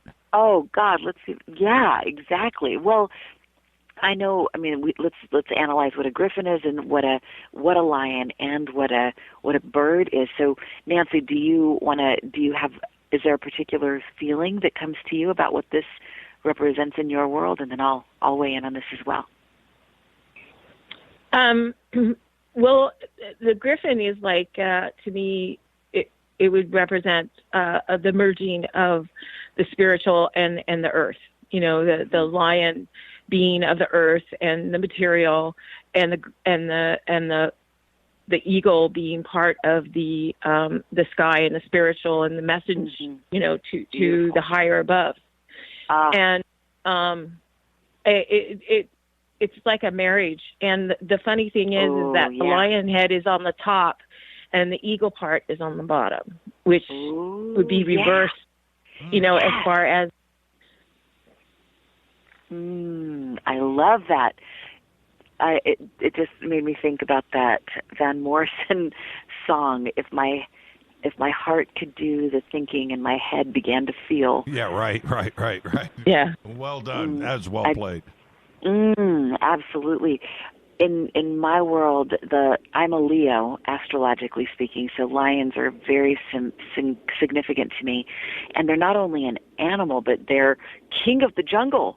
So really, come on, this is not just a little bit of animal power. This is massive energy that can rule this earth, that knows how to be on this earth plane and not be afraid. Be completely courageous. And then the eagle, this bird is spiritual, but it also rules. So I love what you just said about the blending of these. So there's the blending of the opposites of the masculine and the feminine symbolized by Jimmy and Rita, and then here's the spirit and the animal. So this is all of these things coming together within this golden circle. Now, and I love the mix, the head of the lion and the body of the bird. It's exquisite. Now, I want to jump in before we run out of time, and in advance of everything, Kelly, thank you for finding the time to come on the show tonight. And my pleasure. Absolutely riveting stuff here. Nancy, what I find very curious here is that a dream like that to most people, or even if I had it, almost sounds nightmarish and scary, and trying to find Rita in this E.T. bizarre marketplace and strange creatures and all of that. But it wasn't that for you, was it? It wasn't frightening? No, it was it was like it was natural. Because of the communication of with people. That's just like how I think. When I'm at work and I'm with a kid, dealing with what I deal with at work, and I'm talking to them and helping them deal with the situation they're in, I follow their feelings. It's like first I intuitively I'll get feelings, and then the feelings turn into pictures, and then the pictures turn into words, and it just kind of flows. And when you're speaking on the radio and you have a guest, I'm tapping into that guest, and I'm like following what he's saying, and I'm following what you're saying. And it's like, that's natural communication to me. And it's really hard to explain that because that's not normal. So it's really hard for someone to understand that. And so you kind of, not talk about it all the time because people look at you like you're weird. But to me, that was natural. To me, that whole dream, I embraced it because I know that when there's something scary or something that may provoke a fear reaction from me, I know that's the biggest lesson, and I need to calm down. I need to shut that off. I need to tune that out, and I need to figure out, okay, what is it I need to do? What is it I need to do? What do I need to look at? What do I need to learn? What do I need to remember? Wow, it's fascinating. I was going to say, Kelly, any last comments? Yes, I feel like this dream is a complete kit, as Bashar would say. This is a complete kit. We don't need to look anywhere else. There's a whole mythology in here about how to live. I was just sharing with somebody earlier that when we can find a place of such light, where we can really wrap ourselves in such light, we can then, it's almost like wrapping ourselves in a blanket. We're warm enough that we can then look inside the cold places and not get cold, not get drawn in by them. We can then look at the dark places and just kind of see them objectively, and we can see almost them neutrally, and the fear and the drama kind of dissolves if by virtue of the state of mind that we're in when we're doing the observing. So I think it's incredible that you're able to do that in life, Nancy, and also that you remember to do that in dreams. And whenever, and just for anybody who's listening, whenever there's a deep and profound dream that's shared among people that care about one another and people that are interested in this, it becomes in some way the property of everybody. It becomes something that we can all share in and we can all get better. Dreaming tribes value dreams so much because they feel like it's the duty of a caring tribe to share a dream, and we all get better. As one is lifted, all are lifted. So to me, this dream, if we really drink the Kool-Aid that this drink has, and I don't mean to say it that way, that's not the best way. If we drink this elixir, this gold, we would all be better humans for it. So Nancy, I think this dream is so powerful. I feel absolutely blessed. Jimmy, thank you for bringing me in. And if there's more to unpack here, I'd be so happy to talk with you offline. And I'd love to know what you end up doing with this, and I hope that you really do hang your shingle as a psychic and a healer, and that you do find the love that you are ready to receive. Thank you so much, Kelly, and thank you, Nancy. Kelly Sullivan. Thank you, Kelly. KellySullivanWalden.com is the website. Thank you guys so much for sharing everything tonight. Absolutely Sweet riveting. dream. Thank you. Bye, guys. This is Fade to Black. I'll be right back. Hi, everybody. This is Rob Halford, the Metal Guard on JimmyChurchRadio.com. KGRA Radio. Intelligent talk.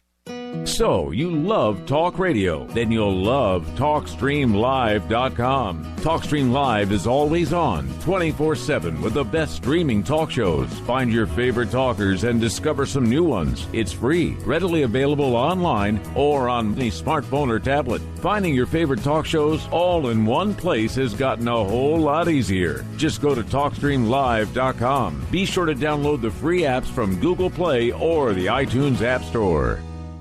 If your home has hard water and it's leaving white spots, then it's likely that limescale is clogging your pipes. Limescale can cost hundreds of dollars a year in wasted energy and early appliance breakdown. HydroCare systems available at Wave Home Solutions prevent and remove limescale with just a simple filter change every 3 years. There are no salts, chemicals, or magnetic coils. Satisfaction guaranteed. For more information, just go to bestwater123.com. That's bestwater123.com. Hi, I'm Richard Dolan. When I'm not hosting my radio program, The Richard Dolan Show on KGRA, or writing new books on UFOs, I run a publishing company. I'm proud to say that Richard Dolan Press has published some of the most fascinating books available on UFOs and related subjects. They include Dr. Bruce Maccabee's classic analysis of the UFO cover-up, David Marler's breakthrough book on triangular UFOs, Dr. Richard Sauter's unique work on underground bases, and other classics by Grant Cameron, Chase Kletsky, and Dr. Bob Wood, not to mention intriguing works by Eve Lorgan and Laurie MacDonald that deal with truly bizarre phenomena. I'm proud to publish such high-quality and original works, and there are several amazing books about to be released over the next few months. Go to richarddolanpress.com to learn more.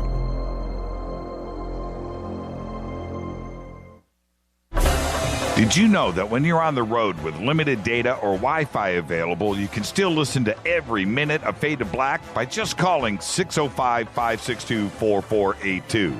No smartphone, app, or internet needed. It saves your data plan and no extra cost if you have unlimited minutes. Just call 605-562-4482. You can listen to me, Jimmy Church, on any phone, anytime, anywhere. Go Beckley Tappy.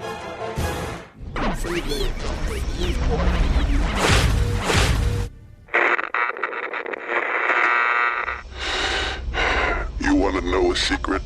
I love ponies. I really love ponies. I'm serious.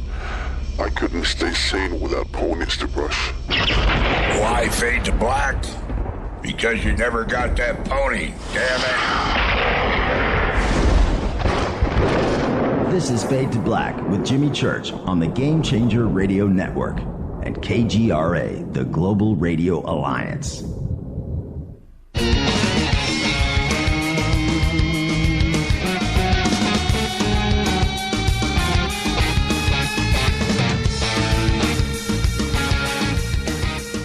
All right, welcome back to Fade to Black.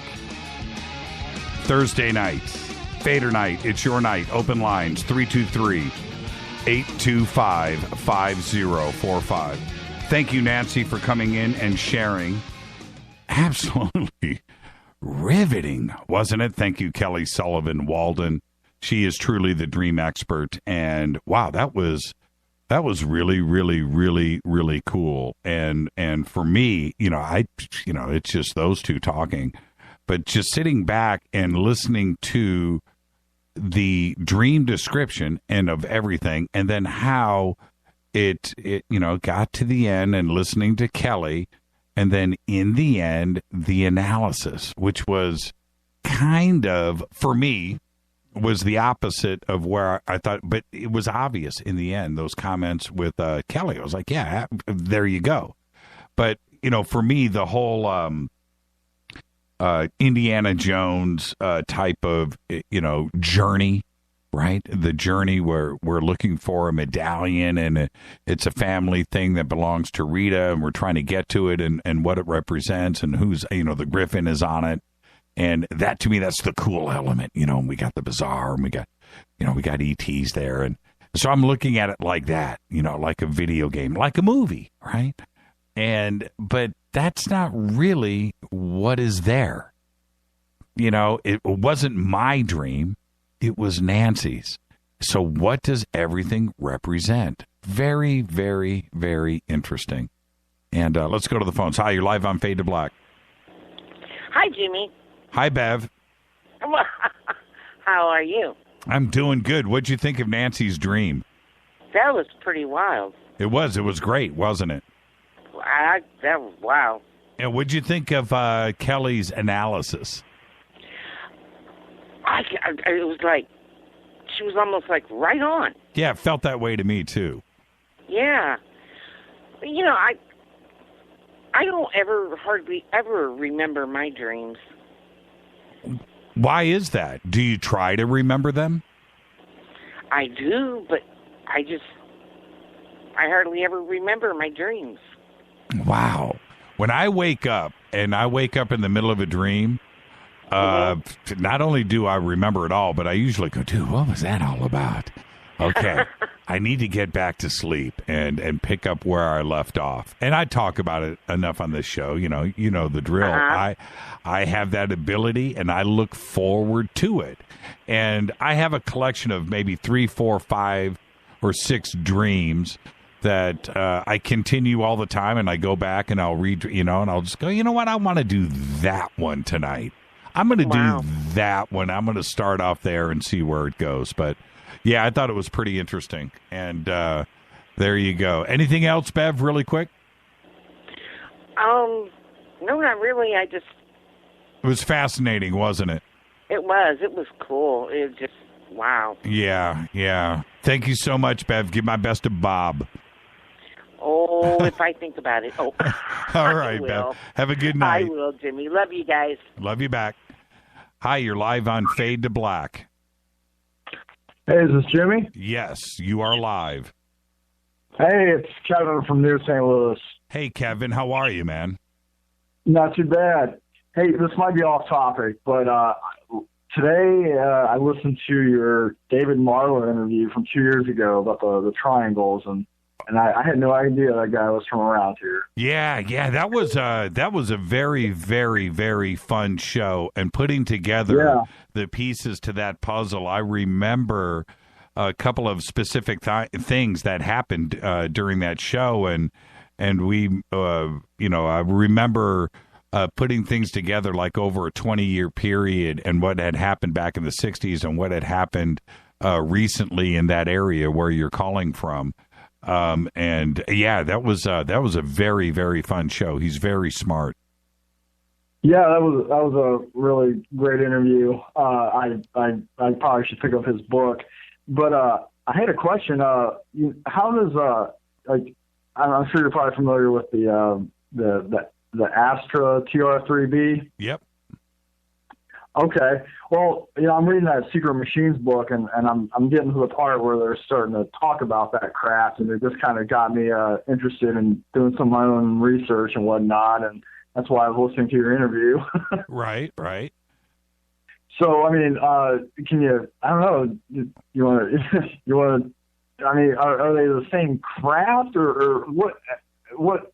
I mean, because you know more than me. No, I probably don't, Kevin. But let me say, but let me say this: the TR-3B looks like at this point, through all of my research and everybody else's, the TR-3B was an actual craft and black project that actually happened. That part of it is real.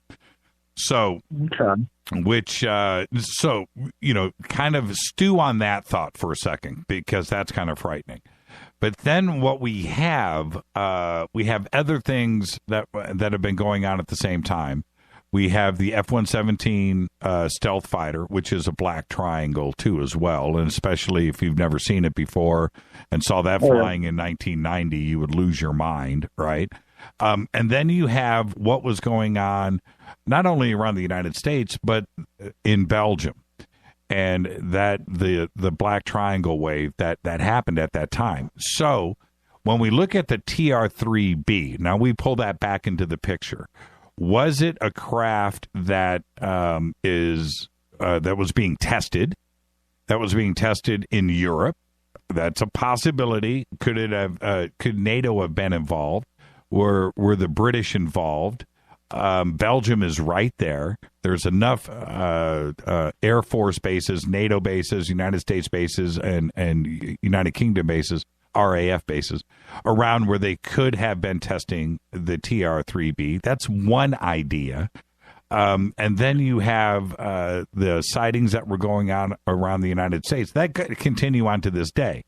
And so when you pull the TR-3B into this, is the TR-3B something that was an experimental anti-gravity craft? That was ours, using anti-gravity, free energy, alien technology. Is that what was going on? And did they develop it further from that, making it a little bigger, a little better, a little faster, a little stealthier, and that we have these craft running around today? Or is the TR-3B a cover for ET craft that are actually black triangles? And then the TR-3B has been thrown out there as disinfo for it to be suspected to be our own, when we're seeing alien craft, but we're thinking it's our own. So that's the way I look at this. I don't have all of the answers. I've seen a black triangle. I saw one, or it was more of a black pyramid, but I saw it and I photographed it. I didn't know at the time it was a black triangle or pyramid. It was just a little black speck up in the sky, but I snapped a picture of it. And then I wish I could have an experience like that. I've never had a sighting like that. So. Well, you know what was funny? The sighting that I had, Kevin, I didn't know I was having the sighting. I saw what I saw, but had I known at the time it was a frigging black pyramid, dashing around that high up in the sky, I might have had a heart attack. But it was just a black dot moving across the sky. I grabbed a picture of it, and when I pulled the camera down, it was a film camera, and I'm winding it. It was a throwaway, disposable film camera. And as I'm winding it and I'm looking at the dot, I was with like 3 friends. There were 4 of us. And I went to pull the camera up to take a second shot. It had stopped, and then this was all just in a matter of a second or so.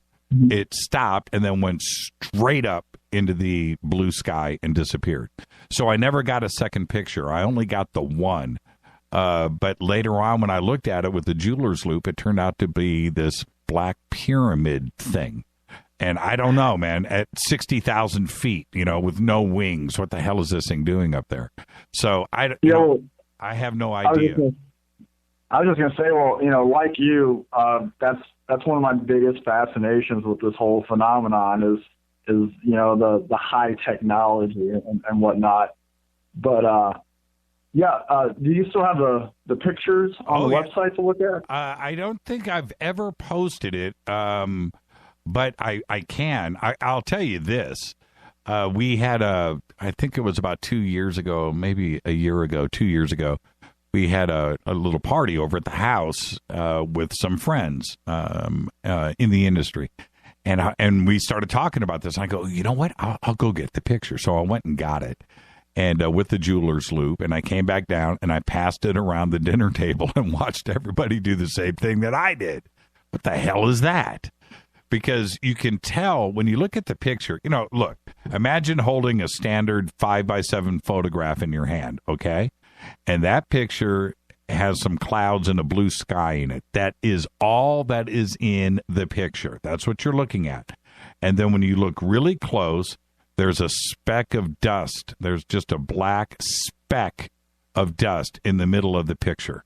That's all this picture is. So when you look at it, you can't tell. Then when you put the magnifying glass on it and look, you can tell it's high. It's really high in the sky. And then you put this on it, and then you realize that it's this black triangle pyramid thing. It's bizarre, man. It's It's for real. So, yeah, I can scan it. And one of the reasons why I haven't scanned it and put it online is because I didn't want it to make the rounds and people claiming it was theirs and that they've taken the picture. And, I didn't want that to happen. I've just kind of wanted to keep it close to my chest and know that anybody can see it. I'll allow anybody to see it. But I just didn't want it to start getting out there on different websites and people making claims that, they saw this yesterday in the sky. I didn't want, I don't want that to happen to this picture because it is pretty cool. Yeah, I'd love to see the other pictures that he had posted too. I guess those are all on his website. Well, one thing's for sure is I have it. The bummer about all of this is somewhere back in our garage, packed in many boxes, is the negatives. So I still have the negatives somewhere. I would have to go and seek those out. But I am in possession of the original print that I made back in probably 1995, I think is when it was shot. 95, 96, 95, a long time ago.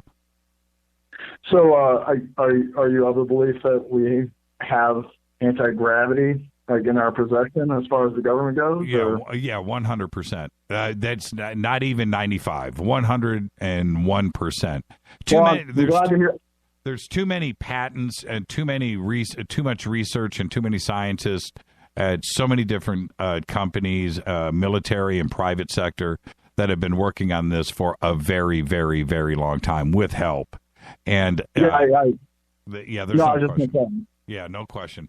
Hey, Kevin, thank you for the phone call, my brother. And don't be a stranger. This is the first time you've ever called in, isn't it? Actually, third time, and I tried to contact Rita about the T-shirt. I don't know if that worked out, but well, write her again, Kevin. All right. Is she the one? Is she the one with the dual pictures on Twitter? I have no idea. Just write us. I think I know who it is. Yeah, just write us off the website. Go to the website. I've got your number right here. Thanks, Jimmy. Thank you so much. See you, man. I'll talk to you. Thank you, Kevin. Kevin in St. Louis. I can't believe it. The good Reverend's calling in. John Polk. How are you, man? Jimmy, how are you? Man, it's been a while. It's been a long time. Too long. It has. I work at nights, Monday through Thursday, so I typically miss your show. I work from either 9 to 1 or 10 till 2 Eastern Standard Time, and I just miss all the shows, but not tonight. Okay. Yeah, not tonight, and you just couldn't help yourself. You had to call in. I couldn't. And, it's funny. A few weeks ago, I deliberately took a Thursday night off because I had another show on another network. And I'm like, after the show, it'll be about midnight, and that's the prime time to call in.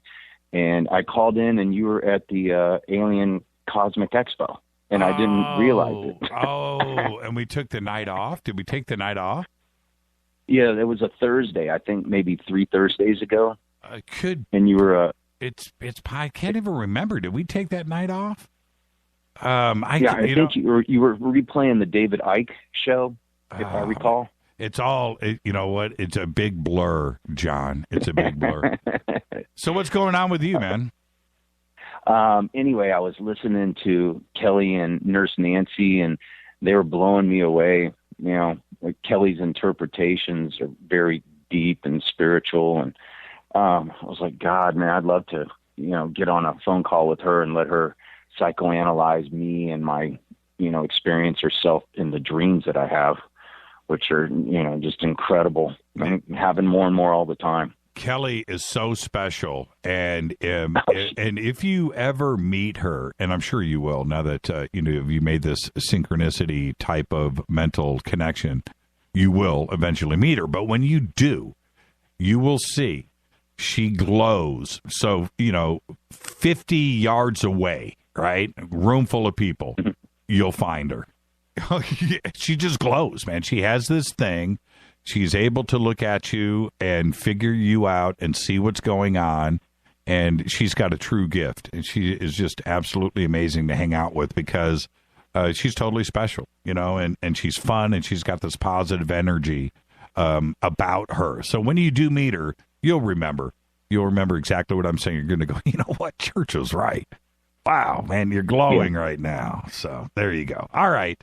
But what did you think about the dream and its symbolism? How did you think it was put together? And, there's Nancy's view, right? And then there's your view because you're listening to it from the outside. What did you think was going on?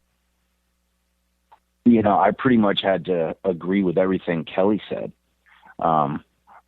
especially the reverse griffin with the lion head and the eagle body. Yeah. Perhaps representative of the duality in ourselves, and that I'm also a Leo. And what's interesting about that is that I was close to 30 days late. I was born July 30th, 1969, and I was supposed to be born right around July 1st. And I wasn't. And I think that it had to do with the fact that the stars were aligned where I was supposed to be born as a Leo. And my birth numbers, if you're into numerology, are 7, 30, 69. And also on top of that, I was born 10 days after we first landed on the moon. So I just know there was something to it. I was not supposed to be a Cancer. I was supposed to be a Leo. That's interesting. Seriously, that is. Do you find that it affects you? They say about my birth date, and I've talked to so many people about that. They go, "Oh yeah, you're a Libra with a Leo rising," and I don't understand it like I should understand it. I don't want to be naive with it, but I haven't spent enough time studying what that actually means. But I hear that comment all the time, and I don't know the characteristics of a Leo.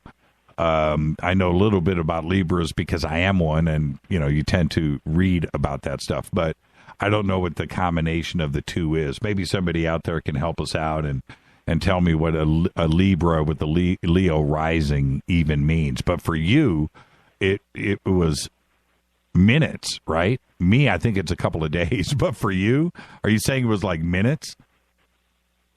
No, I was supposed to be born close to July 1st. I was literally 30 days late. And in today's contemporary, going and having a baby, they're going to induce the labor. They're not going to let you go that late. But back in 1969, they did. Right. And it was meant to be. Oh, but I was talking about the cutoff date. The cutoff date. I understand the 30 days part, but if you go back 30 days, was it like the day before Leo? The cutoff date is on the 23rd of October. No, of July. Oh, July. Did I lose this? I thought you were talking about Leo. I am talking about Leo. Yeah, July 30th. I thought, anyway. Okay, now I did understand you, and now I'm confused. What comes after Libra? Oh, Scorpio. Then how can I be a Libra with a Leo rising? Or am I a Libra with a Scorpio rising? No, I thought it was, man, see, I don't know this stuff, man. I don't know it like I know should. some of it. It's confusing, but you have your sun sign, your moon sign, and your rising sign. And they all play into your zodiac. And they all play into the astrology and your horoscope. And that's why sometimes your horoscope is just completely accurate, and sometimes it just could not be further from the truth. Is because we're not factoring in, the time we were born, also the latitude and longitude of where we were born also. All these things play into it all, and it's some elaborate formula that I'm not the right one to ask how to decipher it. Right. I've always been a little confused with it, but I'm a believer, and I'll tell you why. I haven't done this in a long time, but years ago, I would go and read the horoscopes every day, but I would read mine, but I would read them all. Okay, I would read them all, and the other 11 had nothing to do with me. It was weird, man. I am serious. I thought that I would have fun with it and read everybody else's and go, oh, whatever, man. They're writing this about anybody, and it could apply to anybody's life. This is just. But no, man. I would Libra would be about me, and the other 11 who did not apply at all. It's kind of freaky. But there is a science to it, absolutely. And supposedly now there's a 13th zodiac sign that it actually is behind the sun during a 28-day span in the month of December. What? Yeah, it's called like Cephalos or something like that. I don't know anything about this. Yeah, and I don't know that I'd totally buy it either. But whatever, it's on the internet. But so is a lot of disinformation. Okay, it's Ophiuchus. That's it. Is that how you say it? With an OPH, ophiosis or something like that. OPHIUCHUS. You know what's funny? We have thousands and thousands of people right now listening to you and I say this that are going, dudes, you don't know about that. You know what I mean? and the tweets are going to start coming in. Come on, man, it's this. But no, I did not know that there was a 13th zodiac sign. And, here it comes. I'm just watching Twitter. Jimmy, you're a doofus. Okay, I get that, but I didn't know. It says, has sometimes been used in sidereal astrology as a 13th sign in addition to the 12 signs of the tropical zodiac. Because it's Greek, as defined by the 1930 IAU constellation boundaries, it's situated behind the sun. Sure enough. There you go. Well, then how does somebody get this sign? And it looks like I'm looking at it now, somebody's riding on the back of a serpent. That's what is pictured here. Wow. That's pretty gnarly. Okay. And mythological at the same time also. It says the idea appears to have originated in 1970 when Stephen Schmidt's suggestion of a 14th zodiac that included Cetus as a sign, Cetus. 13-sign zodiac has been suggested by Walter Berg and Mark Yazaki in 1995, a suggestion that achieved some popularity in Japan. Okay, the serpent bearer. There you go. Interesting. I never knew. Learn something on this show every day, and that's why I love you, John.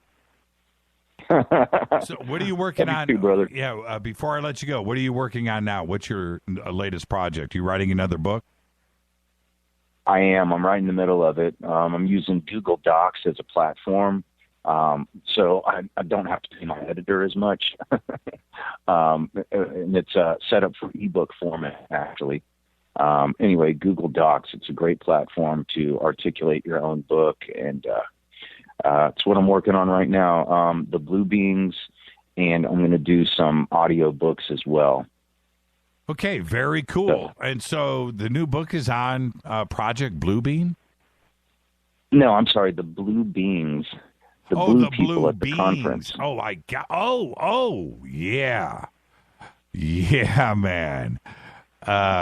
Interesting. Okay, I'm going to stop that right there. Somebody had asked me if the last conferences that we've been out to, if we've seen anything like that.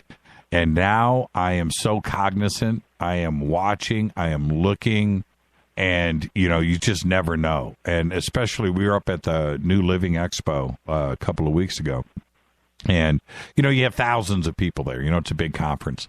So people are able to, how do I say this, blend in. You know what I mean? And so I was just trying to watch to see who was acting a little shifty, but I didn't pick up on it. But now I'm aware. My eyes are open. They're out there, and they blend so perfectly with us. Sometimes you can't tell them from anybody else. I can't wait. When are you looking to have the book finished? It was supposed to be out already, and you know how that goes. Probably another month or two. Okay, looking forward to it, and you've got to come on the show and tell us about it when it's out. Yeah, absolutely. Look forward to it. Thank you so much, John. All the best, my brother. All right. Thanks, Jimmy. Have a great night. The Reverend John Polk doing a drive-by. This is Fade to Black. I was leaning back as I said that. 323-825-5045. It's Thursday night. It's Fadernight. Open lines. 323-825-5045. More of your phone calls when we come back. Stay right there.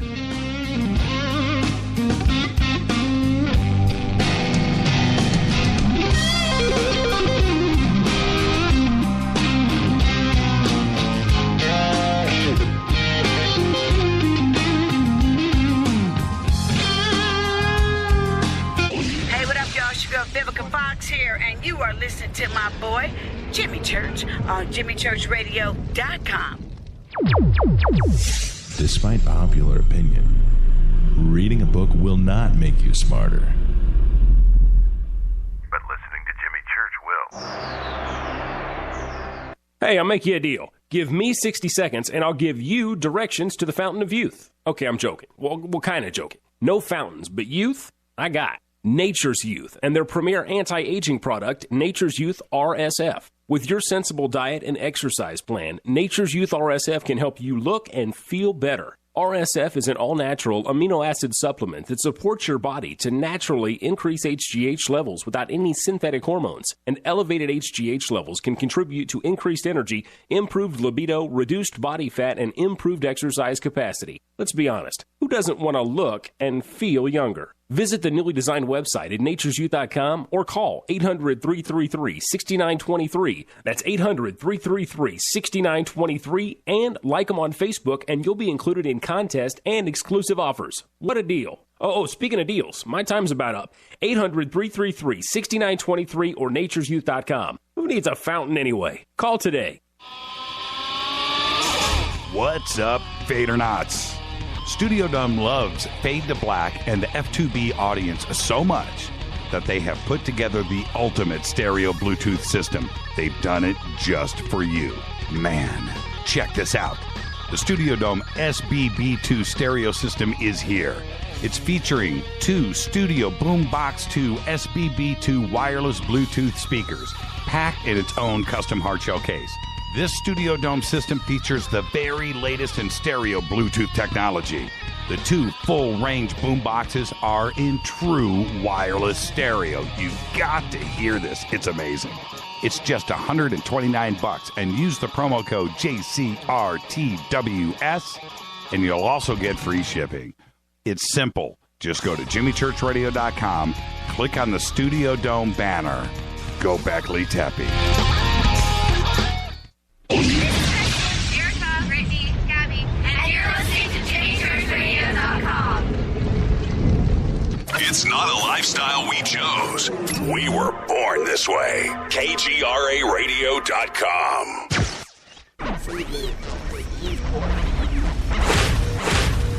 This is KJCR at JimmyChurchRadio.com.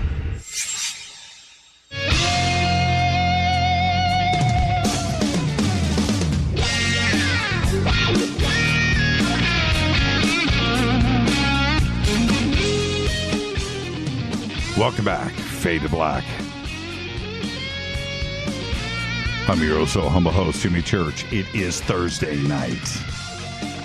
Fader night. I want to thank Nancy for coming in and sharing her dream with us, and Kelly Sullivan Walden for that analysis. And both of them are very busy people, obviously. Nancy's a nurse, and Kelly is doing her thing out there. But the ability to get both of those friends on at the same time and do that tonight and share with everybody, it was just, oh, man. Wish we could do that every night. That'd be cool, wouldn't it? Cetus, the 14th zodiac sign. I just tweeted out pictures of that. Thank you, Rita. And interesting. And let me look at this a little bit closer. Is this, so what it, obviously the tail of a fish, the body of almost, I don't know, horse or maybe lion, and the head is a combination of things. It looks fish-like. It looks fishy. It looks aquatic. but it's got a tongue and fangs and then a horn coming out and then like an eye of a person. Very interesting. So that's Cetus. And then it's got claws. But it looks like maybe that could be lion's paws. Maybe it's the body of a dog. Wow. That's crazy. Never knew.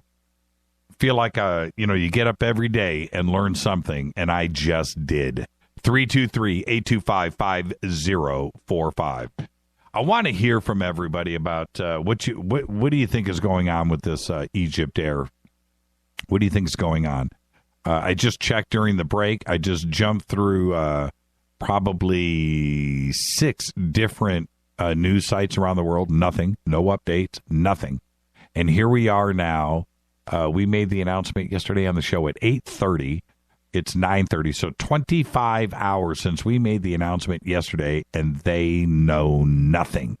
In the middle of the Mediterranean. Does that make sense to you? What do you think is going on? Do we need to, and I seriously want to hear from you, 323-825-5045.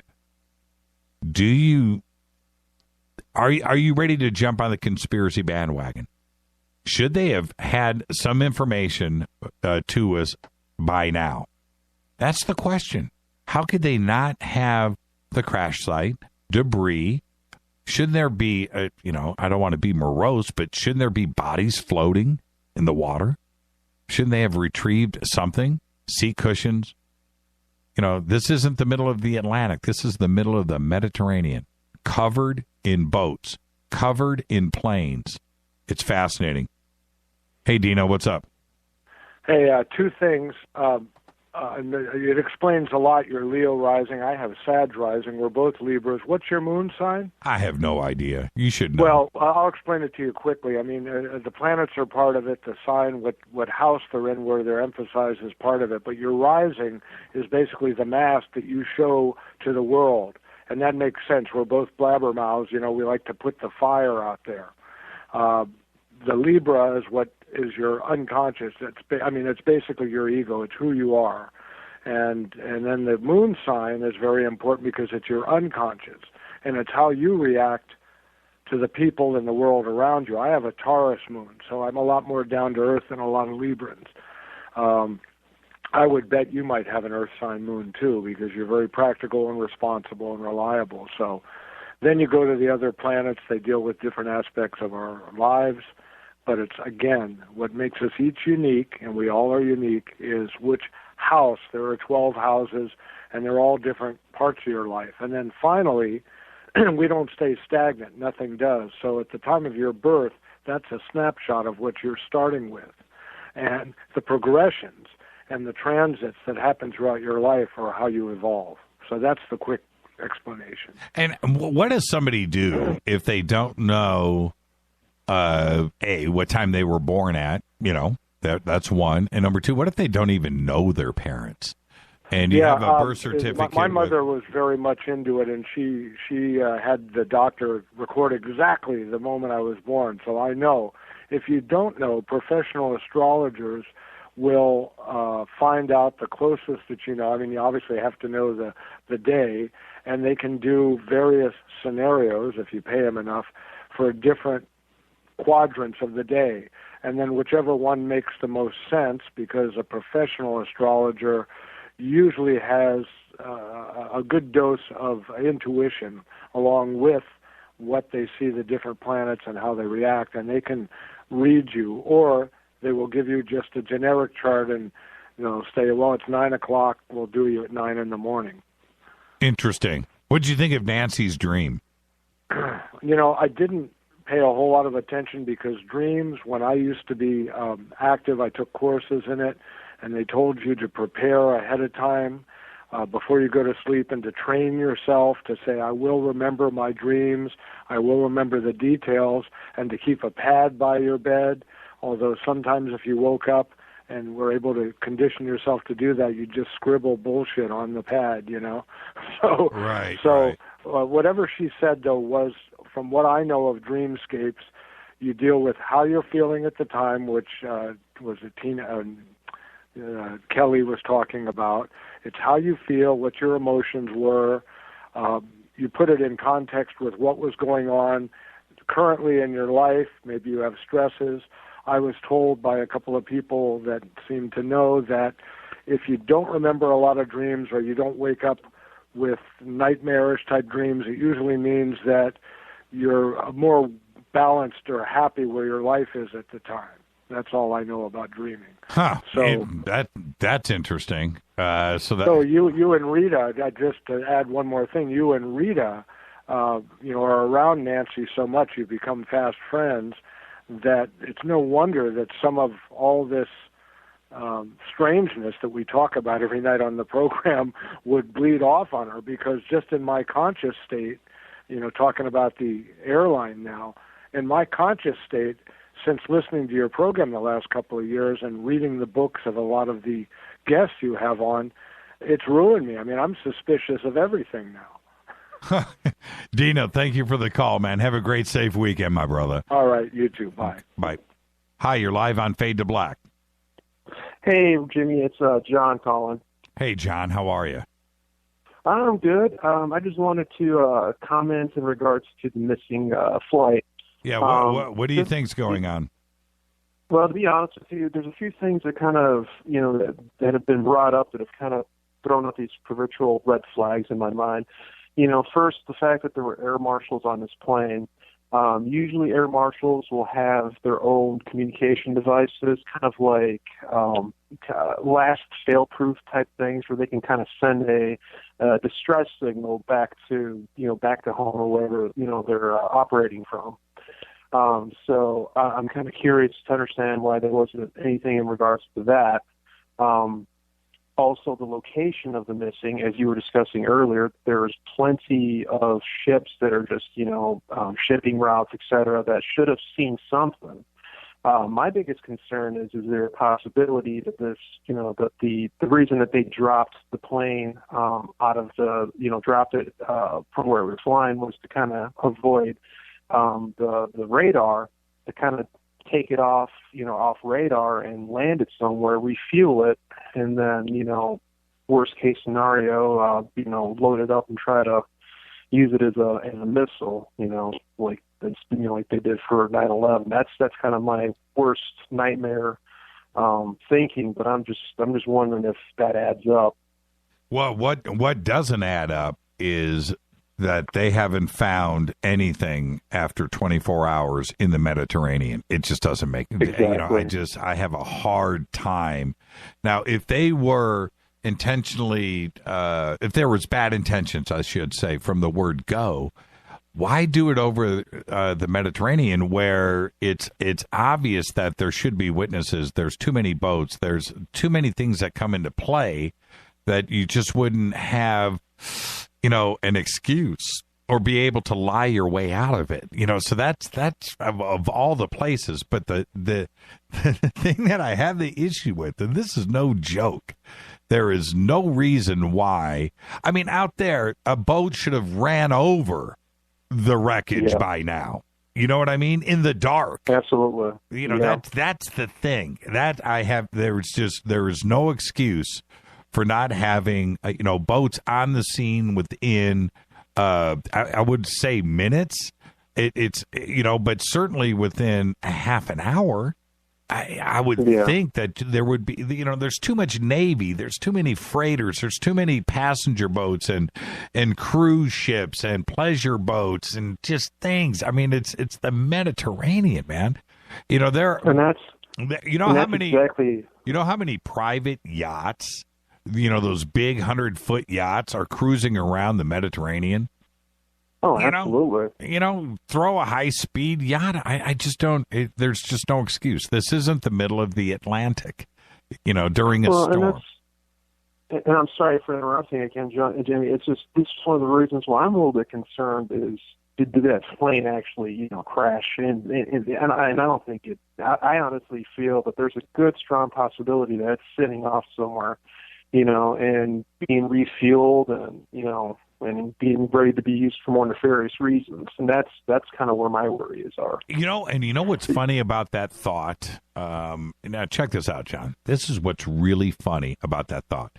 When they don't talk to us and they don't give us information and they allow our imagination to wander, everybody, the families, the media, you, me, everybody, we start to write our own narrative. You know what I mean? Yep, and absolutely. by doing that, it forces us into thinking, you know what? I really hope the plane crashed. I really do. I really hope people, died, because that's better than the other scenarios that we're thinking about.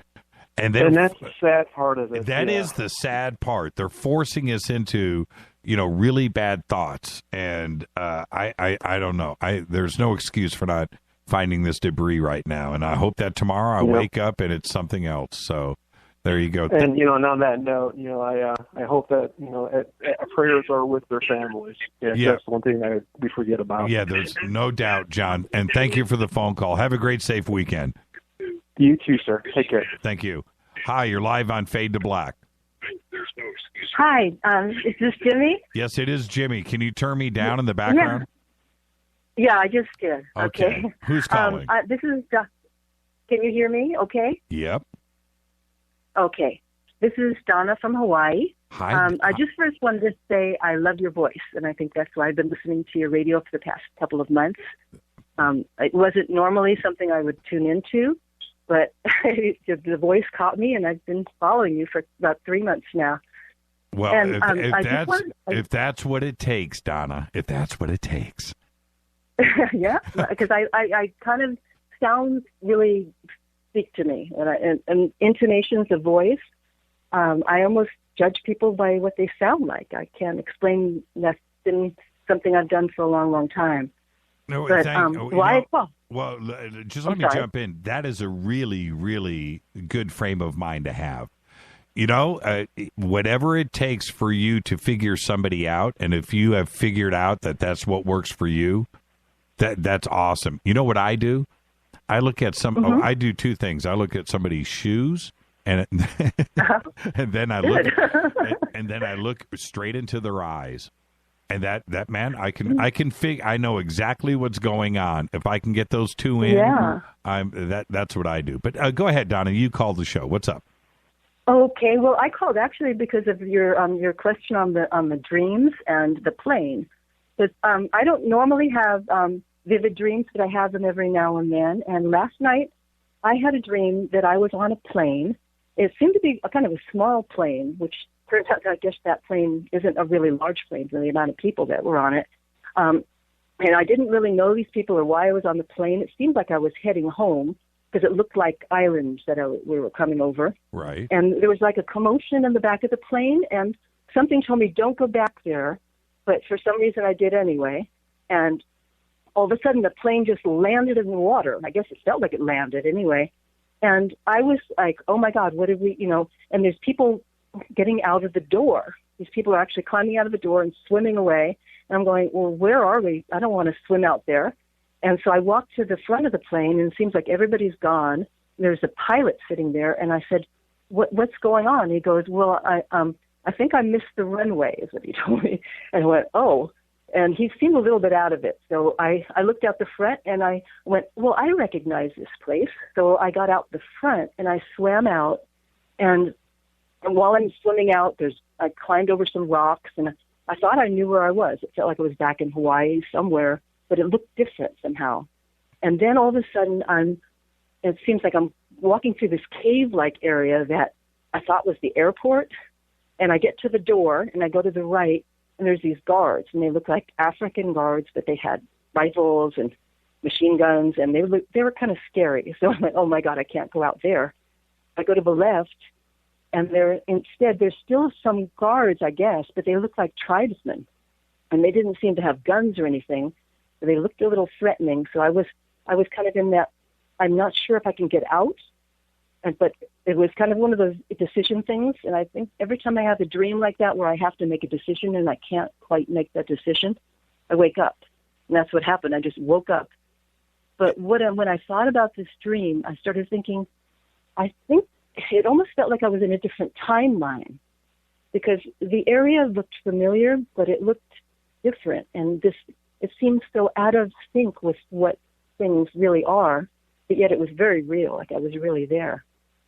And that's what my thought is about that plane. Maybe, well, I don't know if you would accept that, but being in a different timeline. Right. Did you have this dream last night? Is that what you said? Last night. I woke up this morning at about 5 o'clock with the dream. Now, let me... 4:30. No, it was 4:30. I'm sorry. 4:30. Okay. Had you heard about EgyptAir before you went to bed? No. But I couldn't go back to sleep, so I went into the living room and I flipped on the news, and then I saw this thing about the plane afterwards. So wait.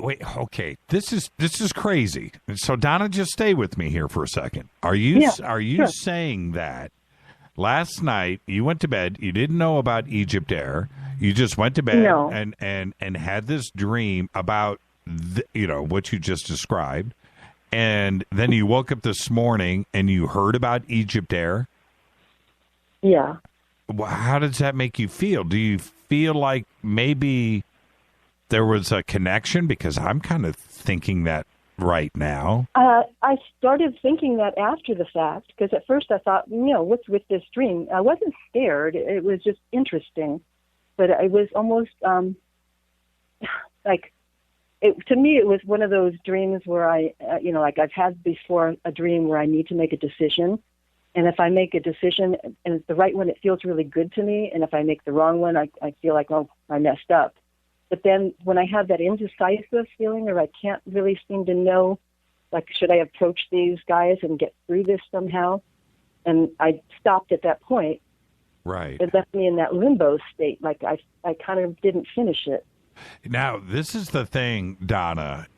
As we start to find out more and more about EgyptAir, I hope that we do, actually, and we find out anything strange about what happened, and it's similar to your dream as things. Would you do me a favor and call back into the show and let's talk about this some more? Oh, definitely. What if we get recordings and it turns out there was a commotion in the back of the plane and the pilot actually tried to land it on the water and then the plane sank and outside of an island? So just I know that feels a little strange to me that you would have that dream not knowing about EgyptAir. And it sounds like it could have been a scenario that played out. We don't know, of course, but I didn't have a dream about planes last night. So that's pretty interesting. And I don't think I've really ever had a dream where I was on a plane that I remember, to be honest with you. Yeah. Wow. It's not a normal type of dream for me. Is this the first time you've called in? Yes, it is. Okay, this is what I usually I don't have the courage to call. I kind of, and then I thought, I'll call. I won't get through. Yeah. And then I got through, and I'm kind of astounded. See, it's fun, isn't it? Yeah, it really is.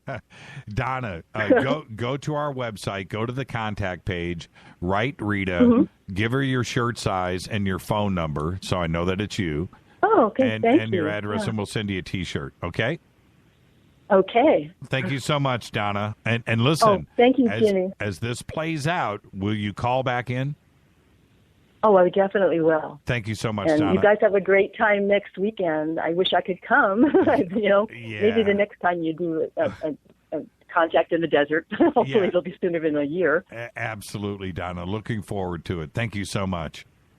Okay, thank you. Have a great, safe weekend. Bye-bye. Wow. Hey, Les, how are you, man? Good. Do I sound okay tonight? Yeah, you sound great. Keep talking. I got to write down some information here. How you doing? I'm doing good. It's been a good day, bro. This whole EgyptAir thing, though, I kind of agree with you. There should, still be wreckage in the water, floating parts. There's ships all over the Mediterranean. It's one of the most traveled, ocean, bodies of water in the world. And it's not that deep. And the third thing, if it's an Airbus, doesn't it have Rolls-Royce engines? Yeah, I was talking about that earlier. Absolutely. Real-time telemetry. Exactly. So they should know exactly where it hit, exactly where the engines are, at the very least. Yeah, and all the information about those engines too, as well. You know, did they shut off? Were they running? Did they catch on fire? Right. There's all of that. So, but before we move forward, whose birthday was it today? Donna Davis. Oh, was it Donna's? Okay. Yeah. Well, it wasn't the Donna that just called. No, it was my birthday too. Oh, really? Yeah. 29. Both you and Donna Colvin today were 29 years old. Yeah. Did you guys even know that you were both 29? Actually, yes, we did. We hooked up like last year and found that out, I think. Okay. So, happy birthday, Les, and I hope you had a lot of fun. I know it's it's late on the East Coast right now, so I'm sure you're not going to continue the party, but I hope you had a good time today. I did. Thank you. What'd you think about Nancy's dream? Oh, man, it was epic in that you brought Kelly S. Walden in. Brilliance. I love that lady. She's so full of light. She's just an amazing person. She's so, she just draws you in with her energy. Well, but what did you think about the dream? I know you're in love with Kelly, but let's get back to the dream. What did you think of the dream?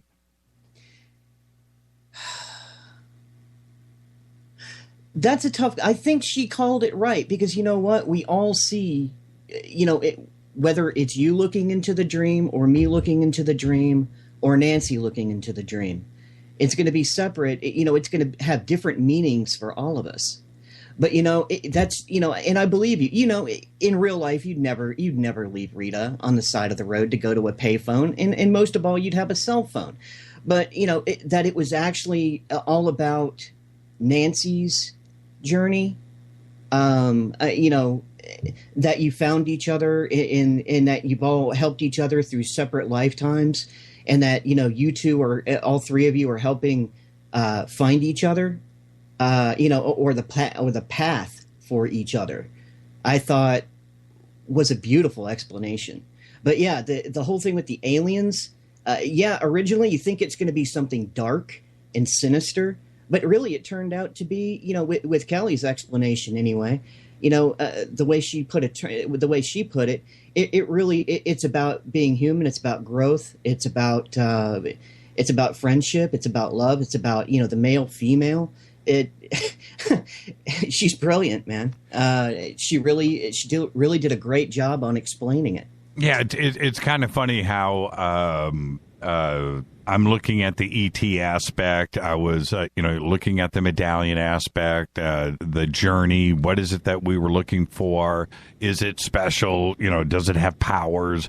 Right. It belongs to Rita's family. Maybe they know something about it. So that whole Lara Croft, Indiana Jones journey thing is how I'm looking at it.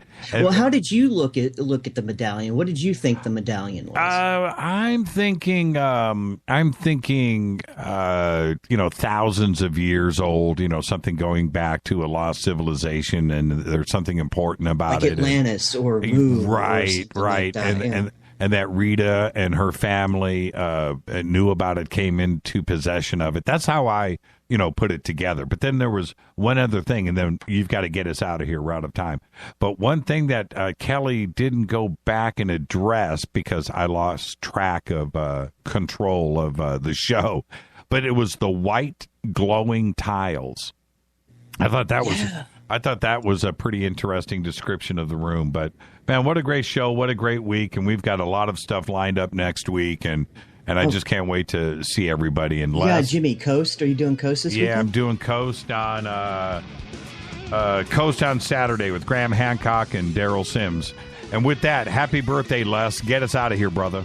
Yeah, special thanks to Jon Rappoport, Nancy, Kelly S. Walden, and to all the first-time callers and Fader Nazi phoned home tonight. Fade to Black executive producer is Rita Kamarian. Special thanks to LJ3, that's me, Renee, Jonas, Mark. Thank you, Dennis. Thank you, Brother Bob. Announcers are Steve Harder, Gene Bateau, and Mark D. Kovar. Fadey by Dale. Webmaster is Drew the Geek. Music by Doug Aldrich. Intro by Spaceboy. Visit him at spaceboymusic.com. Fade to Black is produced by KJCR for the Game Changer Network and syndicated on KGRA. And with that, for the week, Jimmy and I are out of here. Thank you so much, Les. Happy birthday. Thank you.